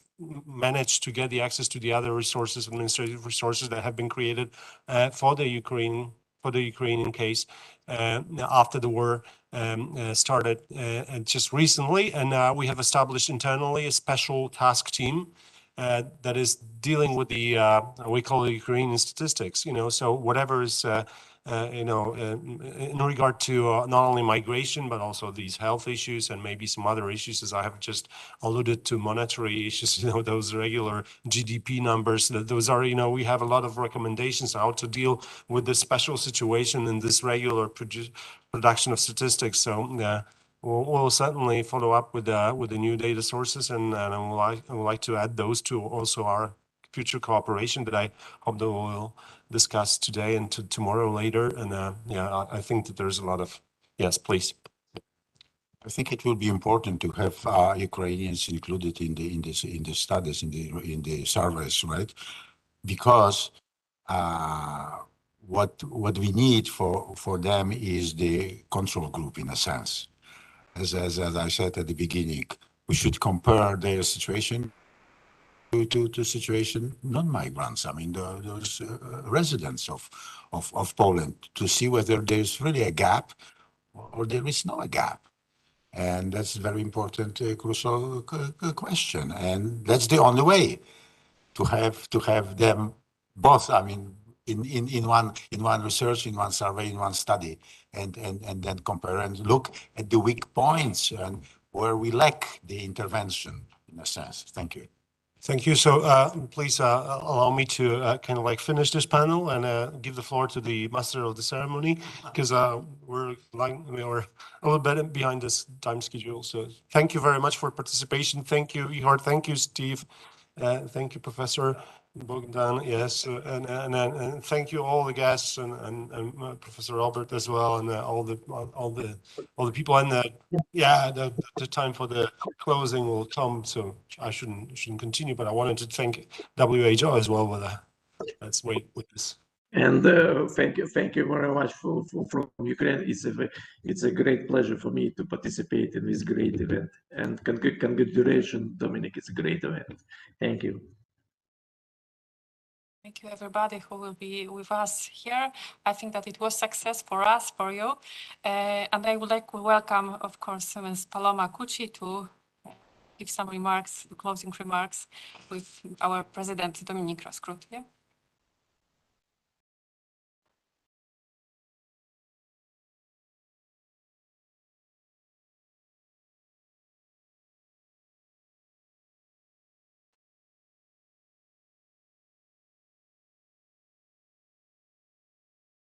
I want to thank all of you. Your first, our panelists, our great panelists presenting different perspectives of the survey, but also how the data is being used, and also, well, you, the audience, for your contributions and also your being here and being part. You know, for WHO, we want to, this is a collaboration, and we are very happy. We are here to support, and we are here to, you know, to help and support the initiatives of the country. So this is a survey from the Polish Statistics. We are very happy that we could contribute, and in the methodology, in the analysis. Is also, like we said again, the beginning, but also the beginning of a collaboration, not just with you. We have here the Institute of Lung Diseases. We have here Robert from the Institute of Geriatrics. You know, it's I think one thing comes for me very, very clear, and is that the importance of working together. Because generating this data is not like other data. So, you know, when you are talking about the Polish population, you can do households, you can do routine surveys and find the population. But in this case, you need to think out of the box and really reach the population, not just to collect the data, but also for the interventions. I think Bogdan says a very important comment. It's important to incorporate the population here and to incorporate Ukrainians into the survey, Ukrainians into the analysis, because like we see with the results from the behavioral intervention, brings also not just the information, but also a light on the results and understanding what is happening. I think it's also very important to think of, you also, Bogdan, said about the host population, and understanding what is missing for Ukrainian, but also what is missing for all, because this is an opportunity also to look inside on the health system of Poland, on health delivery, and how things can be improved and how things can be strengthened, not just for the refugees, but also for the population. And we have good examples. No, Adam was talking about tuberculosis and how this search, it was a search for people with tuberculosis coming from Ukraine, resistant tuberculosis, but now is going to translate in how the treatment of tuberculosis can be shortened and can be moved from hospitalization to ambulatory. So there are things coming up. Mental health, we know that sometimes people don't look for mental health from your own and for your needs, but I think this conversation about the needs of mental health takes a little bit of the stigma and puts on the table talking about issues that maybe only would have been helped to respond. Bottom line, I think all together are more stronger than separately. So this is the beginning or the continuation of a great partnership with all of you, and we will continue. And eventually, I mean, we are in fact continuing tomorrow. So thank you to all of you.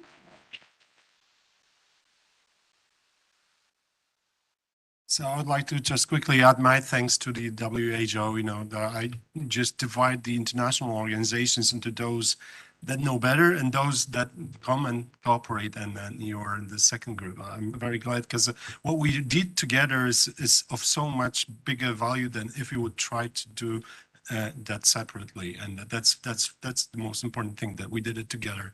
I'm very glad for that, and thank you very much for this, because this is not often what happens, and we should be proud of what we've achieved. But of course, we should also take this as a kind of like a good start point for furthering our cooperation and continuing to work. There's a lot of issues emerging, and certainly they need their own instruments in order to tackle the problems, to get some information, to really understand deeper in a more profound way the things that need to be addressed with the policies and any other support instruments from international organizations, let's say.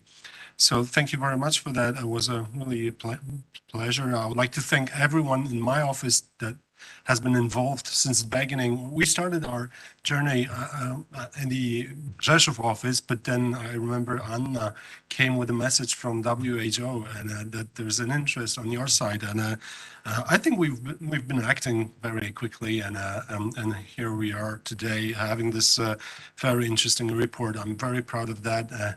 I'll really kind of like approve it even tomorrow if we can share it on a wider scale. We'll just wait for WHO to also confirm that. And yeah, thanks to the office in Rzeszów and Lublin as well. They're not probably with us today, but you had a great presentation. I know the director couldn't come here for whatever. He had his most important day today in his life. Really, I can tell you, he's also a professor at the university, so, and doing his colloquium, as we call it, so whatever today. But yeah, you did a great job presenting and of course doing the whole thing.